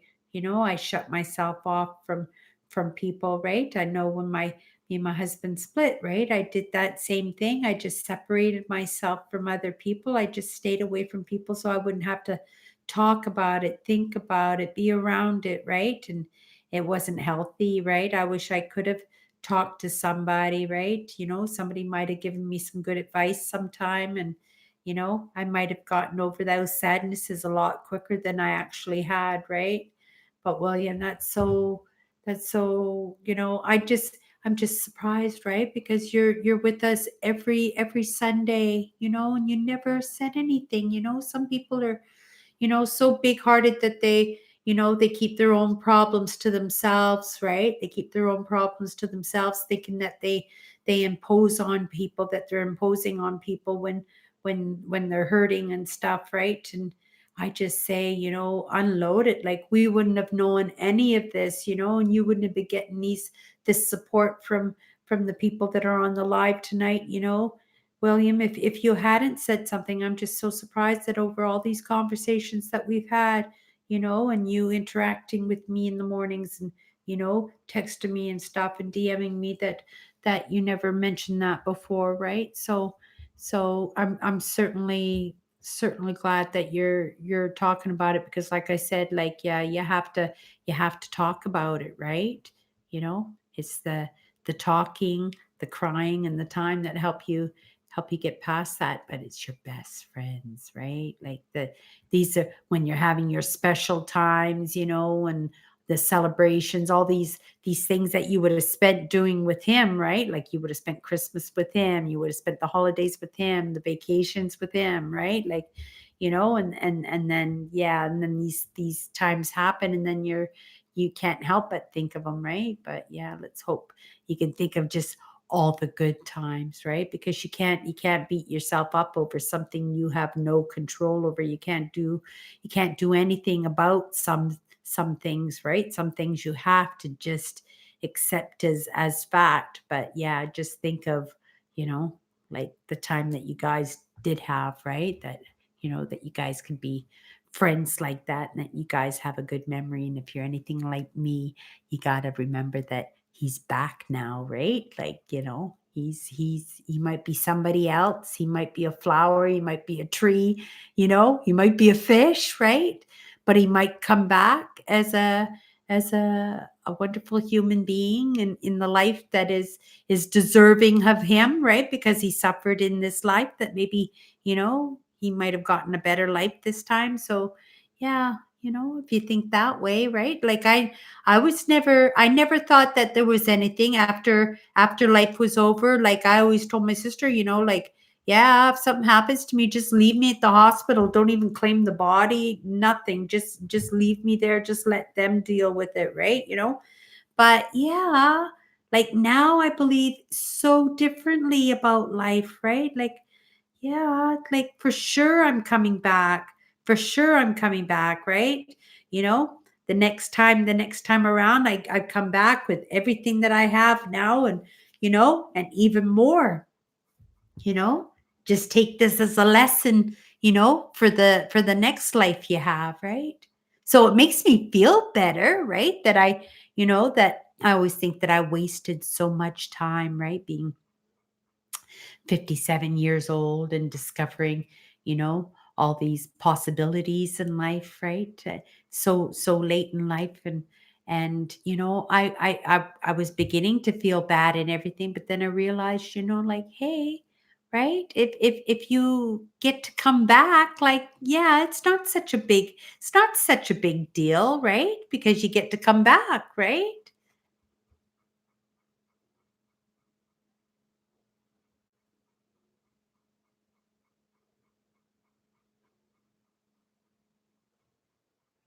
Oh, that's a nice saying, Andrew. Nothing dies that is remembered. I like that. And I like Kirk Douglas. He was an excellent actor, right? Yeah, and he brought up his boys good too, right?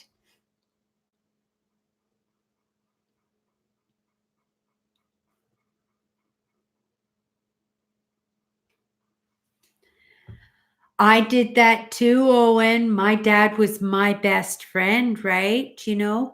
I had just started making a few good friends when my dad passed and it was up until that point it was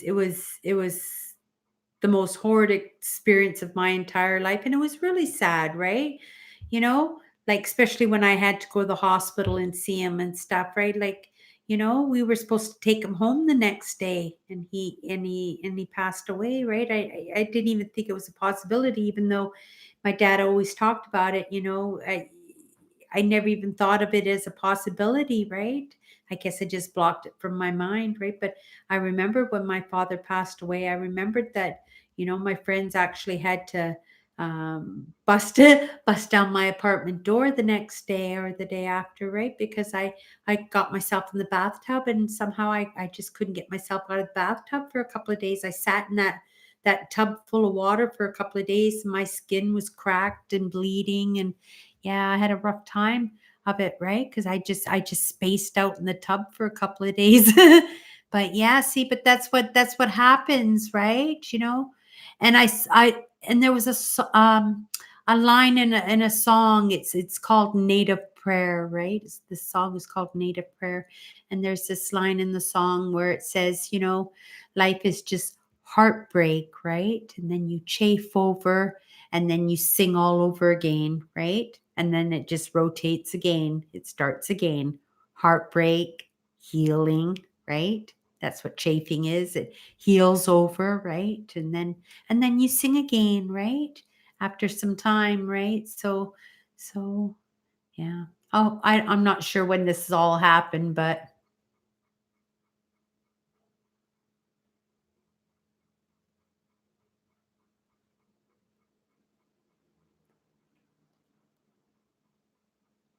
33. Isn't that young? 33 years old. That's so young, Sharon.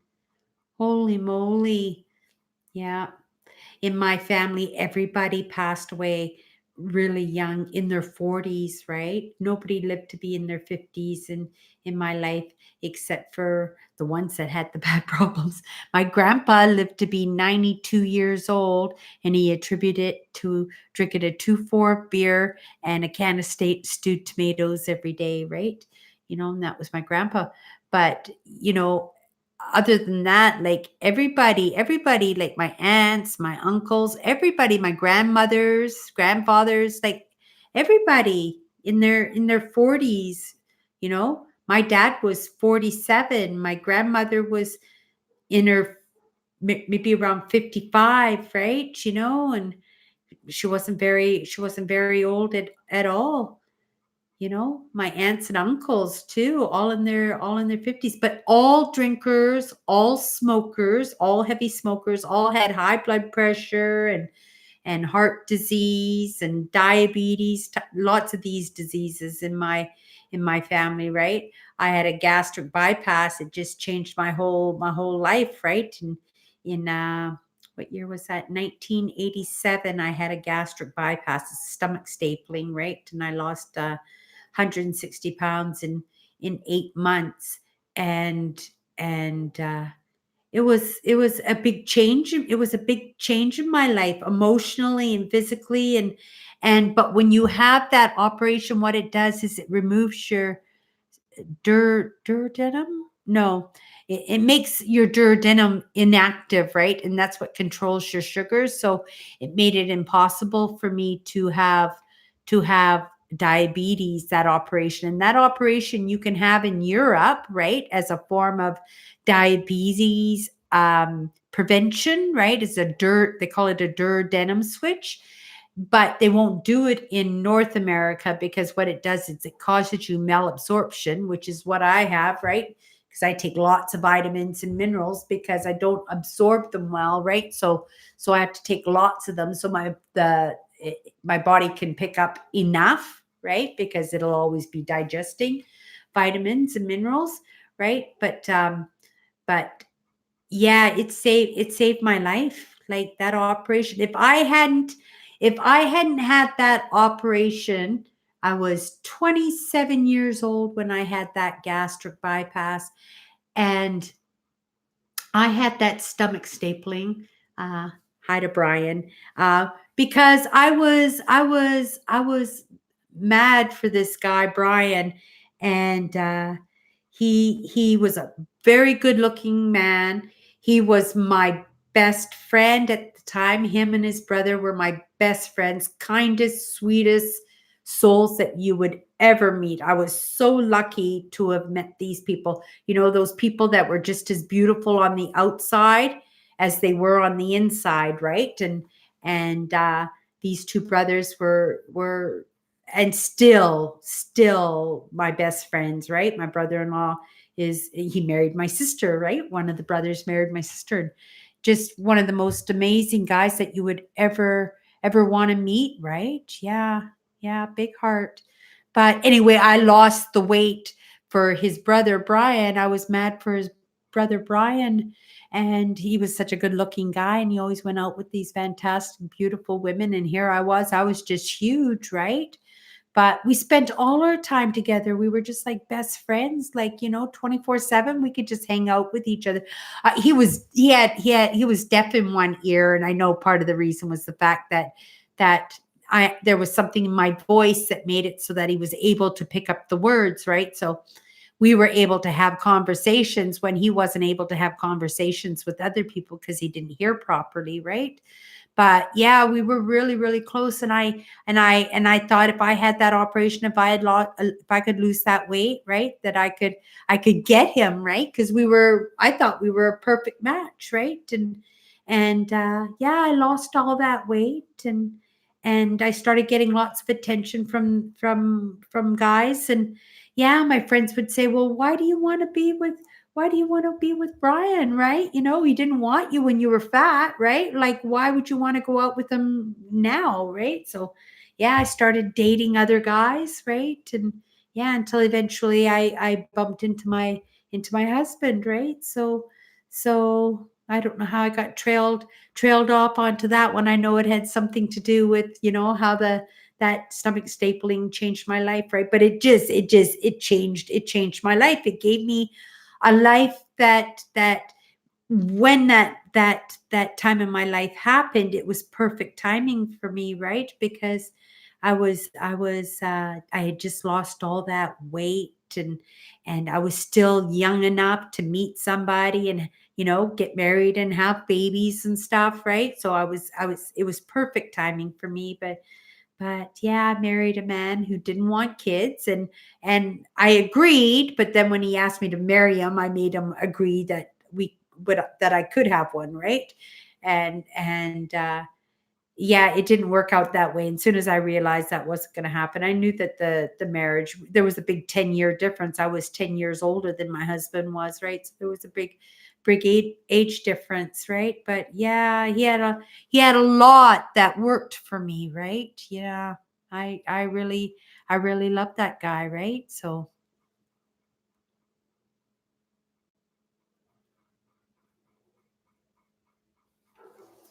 yeah, a lot of tragedy, Sharon. It's sad when those people that, when you're close to and they're, like close to, right? Two or three of them and all at the same time, right? Yeah. That's and then that's what makes you think, is there a bigger plan, right? Why did all three have to go around the same time, right? Like there was a plan, for a reason why that happened like that.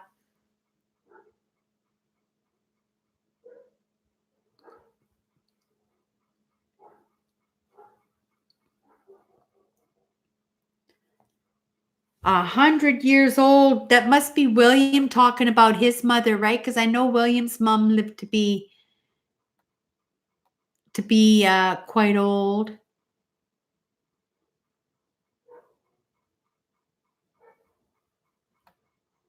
Oh, Andrew sounds like,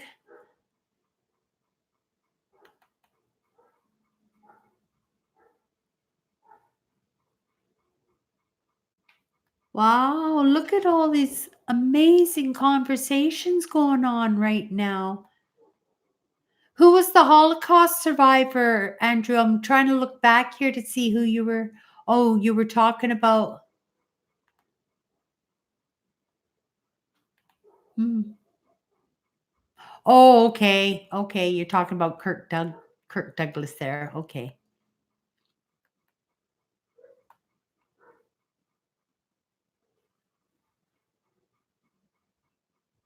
Aw. Yeah, Christmas time, right? We think of the ones that we've lost in our lives at Christmas time. And it happens to everybody, right? Everybody has to everybody has to go through this at some point in their lives, and as personal and as devastating as it is, right? You have to get through it. You don't have a choice, right? You always have to move forward. That's the only answer, is just to move forward, right? Yeah.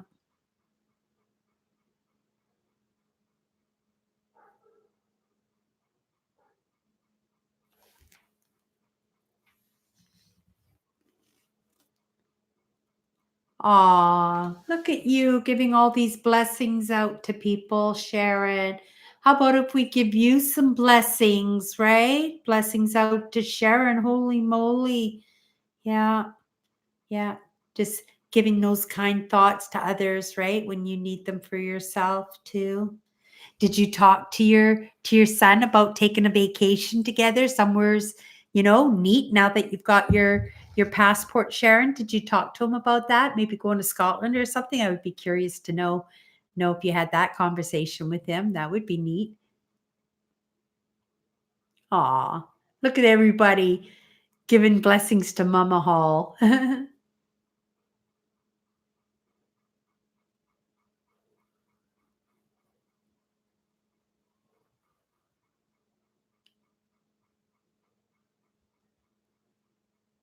Wow.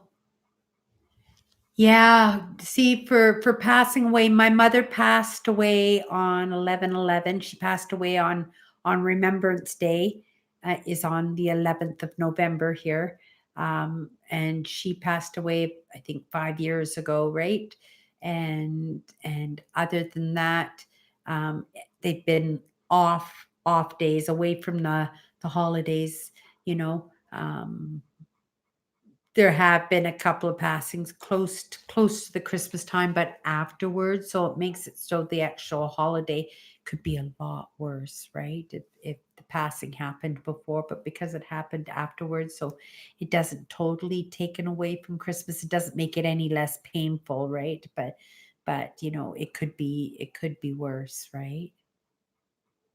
But like I said, when I crashed terribly, I was just thankful that it was just a money thing, right? Like, yeah, like I can take beatings on myself, even on my health if I have to, right? I don't get sick very often, but yeah, I'm a big whiner when I get sick. I moan and groan and cry and complain. I'm that person. Yeah, because I don't get sick very often, right? So yeah, I'm not very good at being sick. But again, like I said, I don't get sick very often. So when I do get sick, it's usually a doozy. Usually, I did get a really really bad cold this summer, like a really really bad one where it put me out for almost 2 weeks. Right, like put me out. I had to force myself to get outside. Yeah.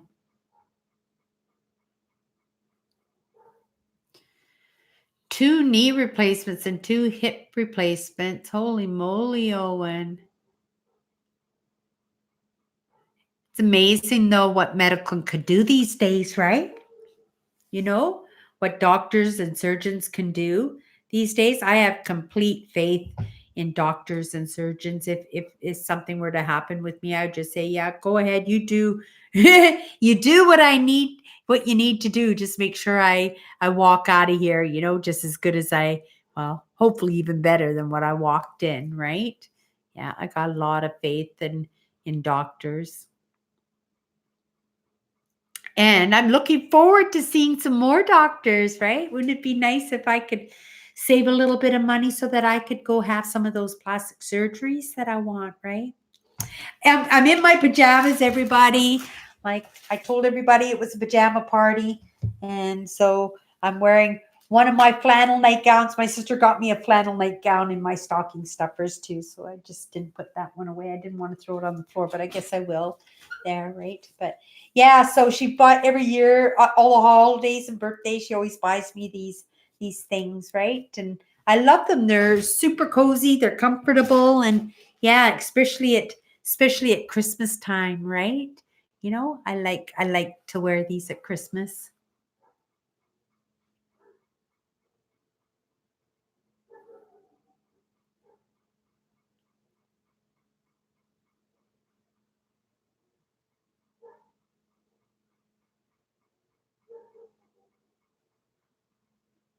Oh, wouldn't that be great, Sharon, if you could get a really nice place, in a good neighborhood, right? Someplace where the two of you could just call home for a while, right? And then when he's ready to move off, then you have that extra space, that you can use for yourself, right? For a home office. Yeah, and get yourself out of that bad neighborhood, Sharon, right? It's time for some happiness for you, Sharon. It's really time for some happiness. Yeah. Time for some happiness for all of us, right? I look at my posts on Instagram and I just shake my head because that they get heavier and heavier, and I want them to be happy, right? I want to talk about the happy stuff and everything, but yeah, it's important. The messages that I'm getting out right now are heavy, but they're important, right? And people get value out of them, so I'm happy to put them out.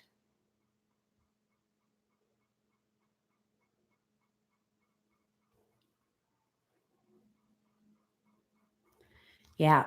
Better days for everybody. You're right, Andrew. You're right. You're so right that we should all, you know, make do to have the best new year that we can have, right? It really sucks when things aren't going well. And if things aren't going well and you're just trying to dig yourself out of the hole on your own, right? Yeah. But, we all got to do what we've got to do to get by because, yeah, like I said, even if you're just going slow, right? Just as long as you're just moving forward, just keep moving forward, those sad things come, it can't help but push you backwards, but hopefully, it doesn't push you so far back that you're just not able to start moving forward again, right? Yeah. It's the sad stuff, right? It's a matter of how do you deal with the sad stuff, because the sad stuff can stop you in your tracks when you're trying to move forward, right? You know, it's so easy just to go inside and just, just pretend that it didn't happen than to actually deal with it. I wish I had dealt with things, as they hit. And I thought I was really good at that, like I'd always be rationalizing why people would do things or why they would say things or, how they interacted. I was always studying and everything, but, unless you actually even, just put that stuff into practice, right? That's so easy just to fall backwards.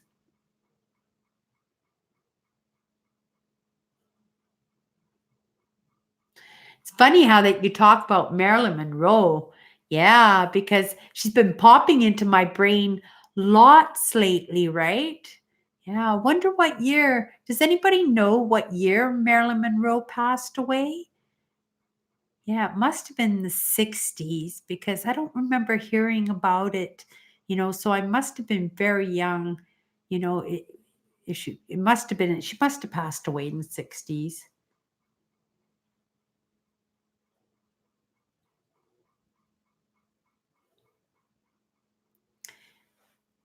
Yeah, if everybody just keeps praying for each other, right? Yeah, yeah. Throw a thought to everybody. It was so nice that Sharon came in tonight. It was so nice that Nancy popped by, and like Nancy was on vacation. She just got in, like, right? And she still took the time to pop in and say hi, right? And we can't help, it's Christmas time, right? It's you can't help but think about the people that aren't around anymore. I think, today I gave a few thoughts to my dad, and I thought of my husband, and I thought about people that I love and care about, that I don't get to see, right now. And yeah, you can't do anything about it, right? So but it's nice, you got to just, give them their thoughts, right? And then they know that you're throwing a thought to them. They know you're throwing a thought. They're out there, right? If they're not back already, right? Then they're out there, they're around you. They know that you're throwing them thoughts. And what a perfect time to throw them a thought is at Christmas, right? You know, but not so much that it pulls you down, right?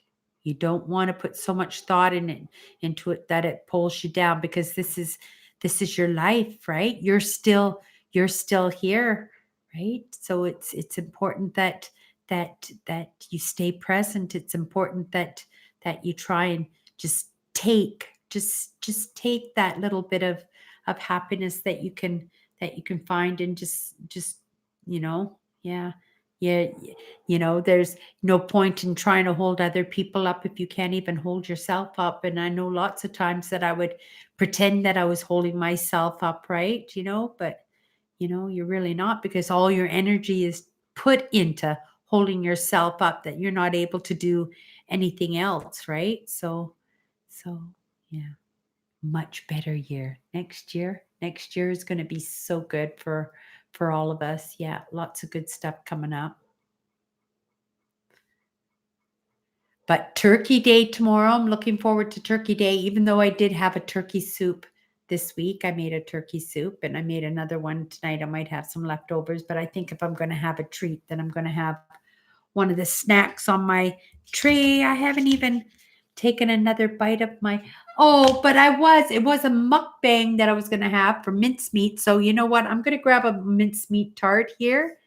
My sister makes me mincemeat tarts. That's icing with a little cap. She uses like the salt and pepper shakers, and she cuts the dough with the cap of the salt and pepper shaker, and then she puts that on the tarts, and she makes me butter or mincemeat tarts. I love mincemeat. It reminds me of that Mom Puddle our Ma and Pa Kettle movie, right? Where they go to the fair and she wins the mincemeat contest because she puts rum in her mincemeat, and then when she walks out of the kitchen, her husband goes back into the kitchen and he adds rum to the mincemeat when it's cooking, and then she comes back into the kitchen, she gives it a little taste and she kind of thinks, and then she puts some more rum. So by the time they get to the fair, all the judges are eating the mincemeat with all the booze in it, and they all get pounded, and she wins the contest for the mincemeat. Did anybody remember that movie? I think it was like called To the Fair, Mom, Pa Kettle to the Fair, or something like that.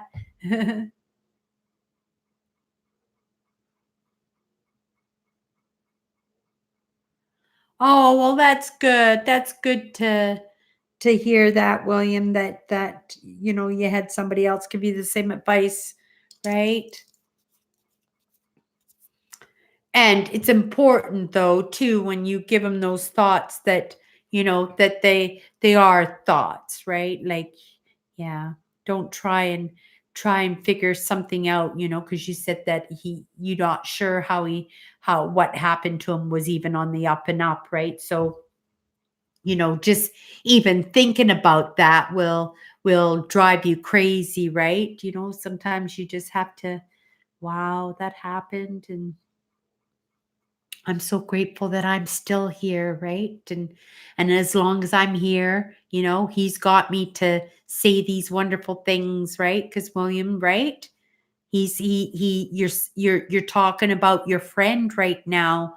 People are learning and hearing your friend, and you're keeping your friend alive, right? So yeah, like the people you love, you should talk about them all the time, right? I talk about my dad all the time, right? I loved him so much. I talk about my dad all the time.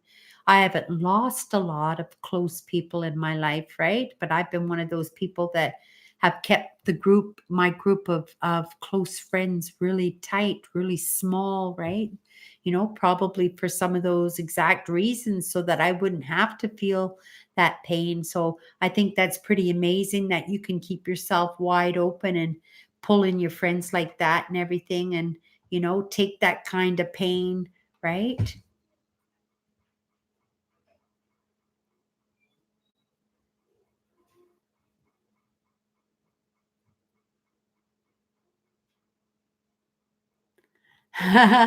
Oh, the fall dinners. Yes. I really wanted to do like a whole series this year just on fall suppers, like go to all the small towns and like do a little video, explore of the towns and some of their, unique features of the towns and the story of the towns. And then I would go to the mukbangs, right? Or the fall suppers and do my mukbang, my chit chats there. And I couldn't get on the road. I couldn't afford the gas to go in the car. I couldn't afford the tickets, because they're usually about $15, right? They support the communities, right? And it's a way for the farmers and everything to get together during the harvest or just after the harvest, right? To celebrate the harvest and connect with each other, right? Because you depend when you're out in the rural area, you depend on each other for survival, right? So yeah, it's a totally different feeling to the communities. I just love the fall suppers. I love the fall suppers. But you know what? Let's just shoot for next fall that Cindy can put an amazing series together, right?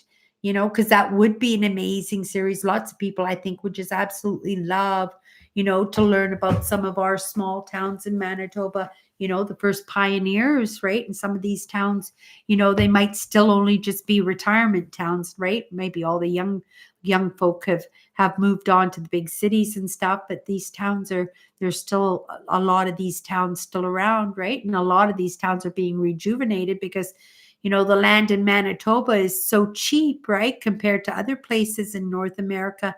It's so cheap to live here and it's so natural. There's so much woodlands and nature going on in Manitoba, where we have thousands and thousands and thousands of lakes, right? I think we have I couldn't even remember. I heard about the percentage of water of Canada, how much we have of it, but we have most of the fresh water in Canada is between Manitoba and Ontario, right? Like Ontario's like, the land of 10,000 lakes, right? And a lot of that landscape is here in Manitoba. So yeah, I would just love to build a retreat, like a relaxation for the people in the industry, right? That work hard or get burnt out and stuff, that they have a nice place in nature to go and unwind and take, seminars and classes and just in a nice atmosphere, right, of nature.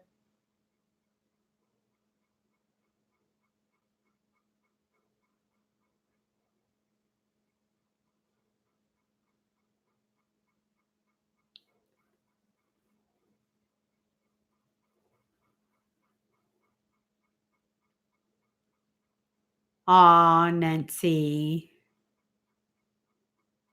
Isn't that something? But that says something for you too, that so many people who have recently have passed, right? That meant that's how many friends that you've had, how many lives that you've brushed up against, right? And you've gotten close, and like these are friends, you consider these friends and stuff that have passed, right? So yeah, that says something about you, Sharon, that like that's only a small percentage of, it has got to be a small percentage of your friends and acquaintances that have passed away. And yeah, that says something about you, that I couldn't even count as many people that have passed away on you in the past year as probably as many friends as I've had in the past year, right? So yeah, that says something about you.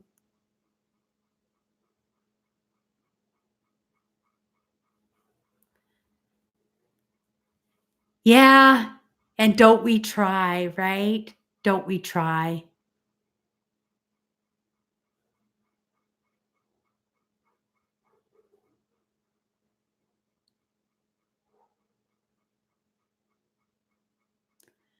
Oh, William, I can tell you're a feeler, William. I knew that, the first time I met you, right? Especially the way you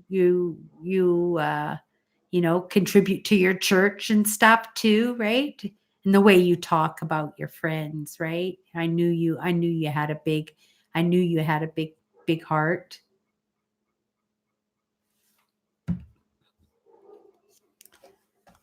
But yeah, but for passing, it would have been my father, right? He was that passing, just it was a big one for me.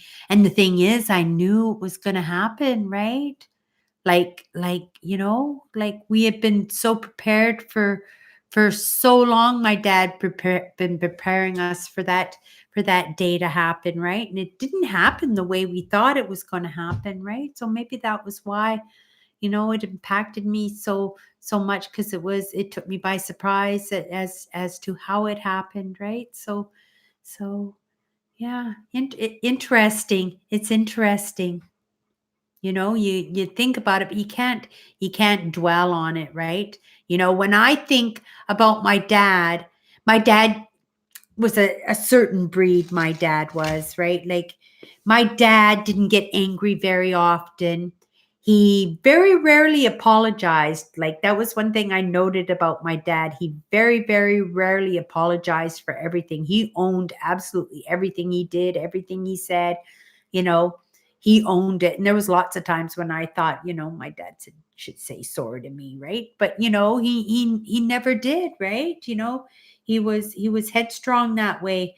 But my dad was a kind soul, right? So, but for these stories, I can't think of the bad stuff, because I don't remember. And there must have been, like, how can anybody be so perfect not to ever lose it? The only way I can remember that my dad was even when he was angry, is that he would bite his tongue, or he'd bite his lips, right? And then he'd make these faces, right? And then I would know that he was upset. But yeah, never unkind, never spanked us, never slapped us, never my dad was a bit of a gutter mouth. He had lots of swear words, but we weren't allowed to use the swear words ourselves, but my dad swore lots, right? But I don't remember anything anything negative. My dad was an absolute sweetheart. My dad never lost it. My dad never lost it, right? So I don't know if I've forgotten those stories, right? And I'm only remembering the good because I know we tend to do that, right? We tend to what do you call that? Glorize, the people in our lives, right? And we remember what we want to remember and we forget what we don't want to remember, right? But I don't think so. I think how I remember my dad, like I said, I was 23. I was already an adult, right? And I was very close to my dad, right? Like I talked to my dad probably every day, right? Even when I wasn't living at home, right? I was probably talking to my dad every day, right? Yeah. But yeah, I remembered Sharon when you changed your thumbnail when your son's father passed away, right? Yeah. I remember that weekend you came into the live and you told us and you were so solid. You were so solid that day, right? In the lives and everything.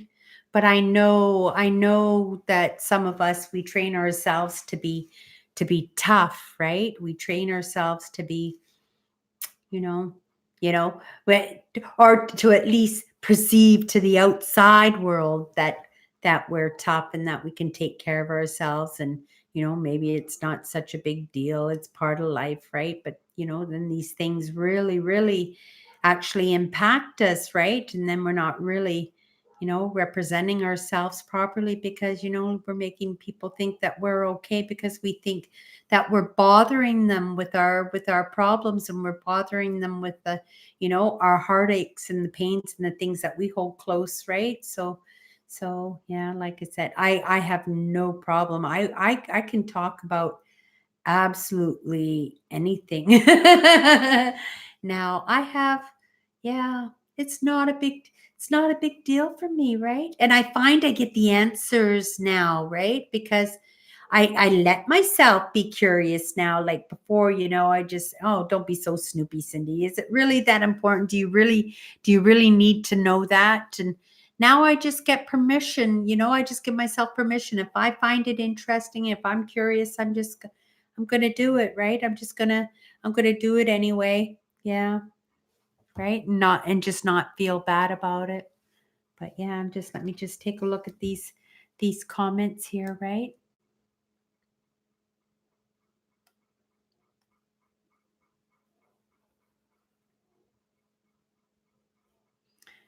Yeah, and like I said, if you're anything like me, these people are back already living fantastic lives, right? Whether they're flowers or butterflies or coming back as a happy human being, right? That's how I feel anyway, right? You know? And then some people would think that you go to heaven right away, and then some people think, well, you go to purgatory and you wait there until you clean up and you answer for your sins, right? And then you can go to heaven, right? So there are lots and lots of beliefs out there, right? And it doesn't matter what you believe as long as you believe in something, even if you just believe that you are your own god, right? Like if you just believe in yourself so much, right? But just as long as you believe in something, because yeah, I've seen the magic of the world, right? Like I know there's something more. Like I might not have the answers to as to what it is that I'm seeing, but I'm seeing something, right? And yeah.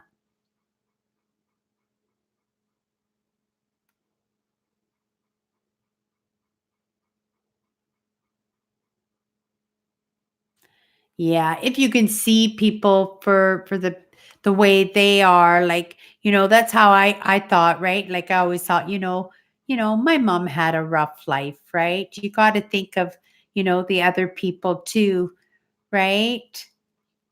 Yeah, sometimes we get selfish and we just think of our sides, right?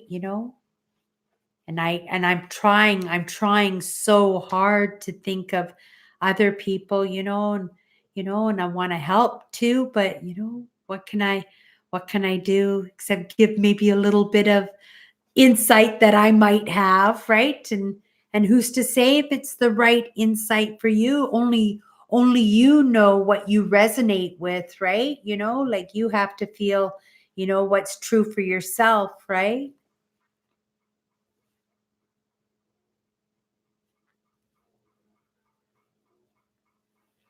I'm the same way, Andrew. I'm always interested. If I'm saying how are you? I really want to know too, and I just don't want to find, right? I would like to know how you're doing. Yeah. I'm the same way that though too, for sure I am.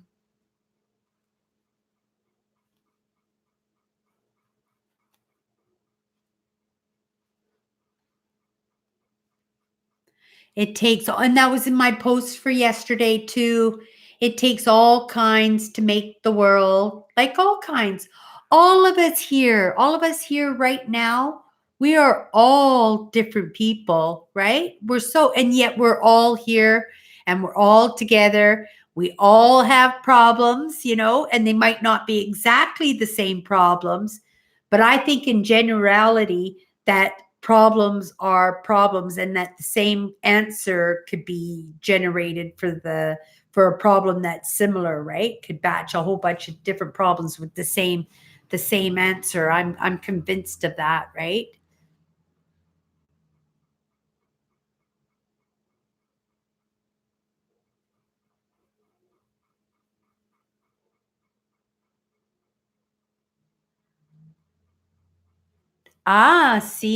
See,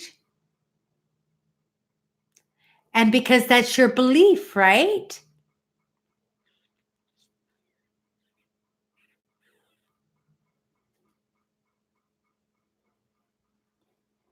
Mm-hmm.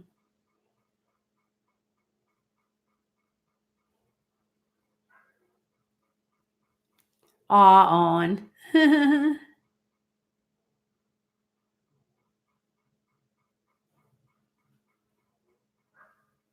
I like my lives. I like the way we connect here in the lives. I like the way that we are can be so open and that that we all kind of able to sympathize with our friends here, cuz again, like we've been, most of us in the live right now, we've been together since the beginning of my channel, right?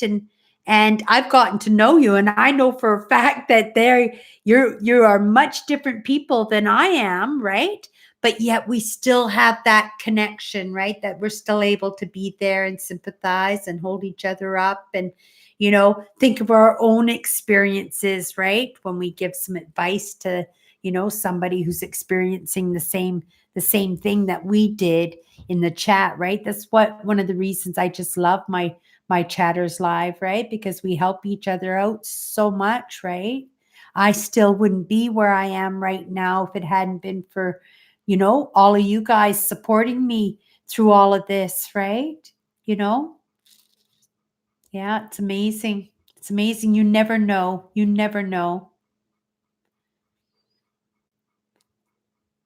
Scala Grimson Black. Hello. Welcome, welcome. Merry Christmas, everybody. Merry Christmas.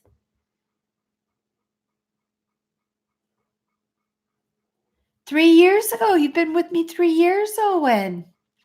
How long with the lives? Did you come on to the lives right away? Or did you watch just the Explorers for a while?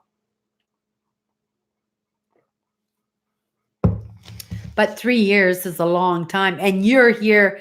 I can't remember, Owen, the last time you missed one of our lives. I can't even remember. You might not have even have missed any of the lives. Like you're always here with us, right?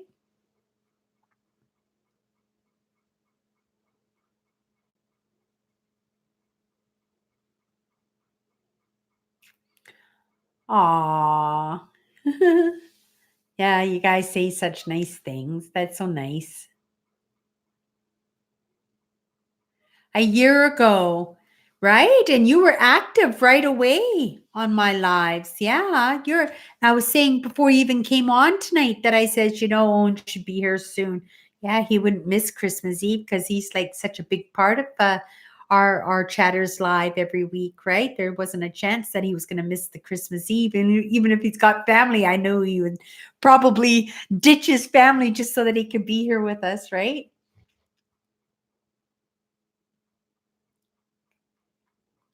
Aw, have a blessed new year to you too. Thank you so much for popping in and joining us tonight. Yeah. We do this every year. We have now, I think this is our fourth year of Chatters Live. We do a live show on Christmas Eve every year. And yeah, we always seem to pick up a few more people every year. And then if we don't pick them up during the live, then on Christmas Day when they have a little bit of break in between family and friends and stuff, they'll usually, watch the lives over. I just wanted to keep things light, but obviously with Christmas we're thinking of the people that we love, right? The people that we miss, right?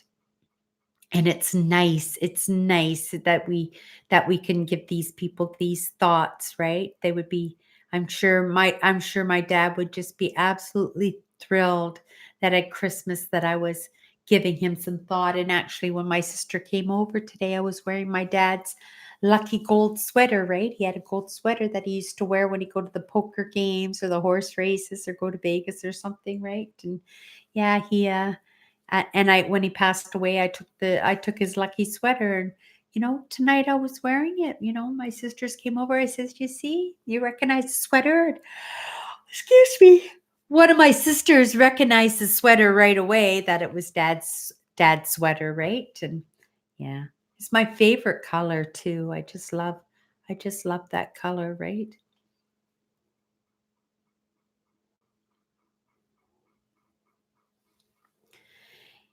Yeah. Oh, and if you ever want to come on live with me on Instagram and have a chit chat, right? Oh, you guys, I have got to. Okay. How am I going to do this? I, I know. Okay. Give me 1 second. I am going to check something out here. Give me 1 second. What I did this week is I had an interview with Cyrus Webb on his live show. He does a live talk radio show, and I did that with him this week. So what I'm going to do now is I'm just going to grab that link to that. Is that it there? Nope, that's not it. Oh, darn. I should have had, oh, here it is. Here it is. Here it is. Copy link address. Okay, people. So to, if you want to see my interview, here's my interview that I did with Cyrus Webb. I was so excited. It was my first radio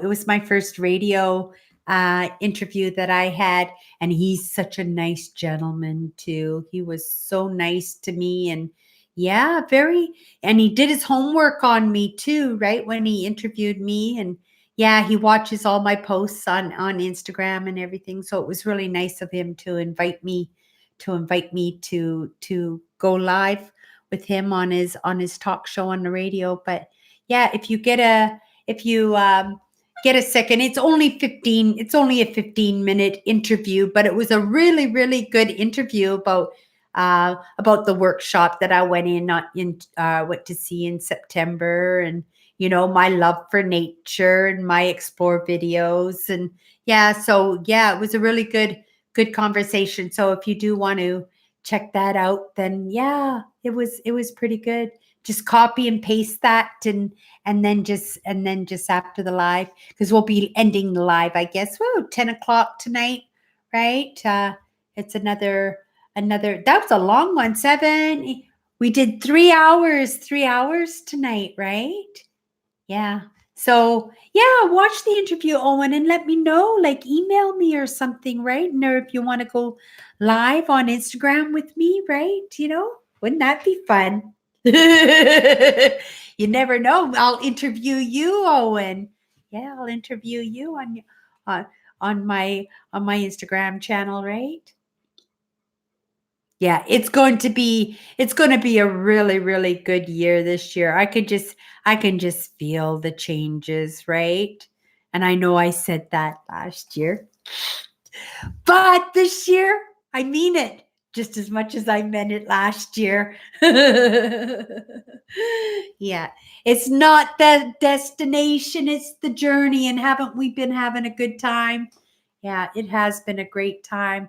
Like, I was thinking, when I fight for my brand, I've been fighting for my brand, whether it's financially or, with my family, or, how it interferes with my work life, or how people think my emotional life, like how it impacts. But it's amazing. It's the best thing that I did for myself, right?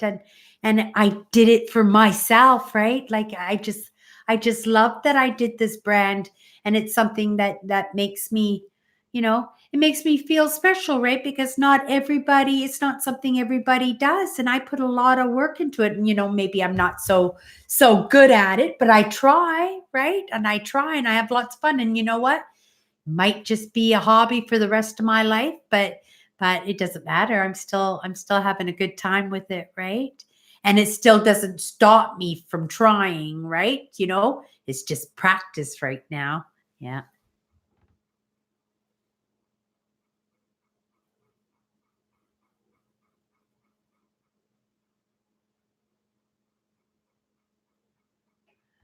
Oh, yeah. Enjoy your cup, your Dr. Seuss mug. Yeah. And Sharon, thank you so much for popping by. Merry Christmas, Sharon. And yeah, try not to think so much for your friends. Think for yourself, right? Have a happy day, Christmas tomorrow. And yeah, enjoy your day. Like everybody, enjoy the holidays, right? It comes once a year, and I know we should celebrate life every single day, but there are days that are set down specifically for us to give those thoughts where they're supposed to go, right? Or those thoughts that we would more often like to share. So it gives us the opportunity to reflect on the people we care about, right? And in the end, isn't that all that it's about, right? Just surrounding yourself with people who you care about, and people who you think about and love, right? And yeah, give them that time. Okay, everybody. Merry Christmas. Let's end this stream tonight. Night, Jim Bob. Night, Mary Ellen. Night, everybody. Merry Christmas, and we'll see you on Sunday. Take care. Merry Christmas.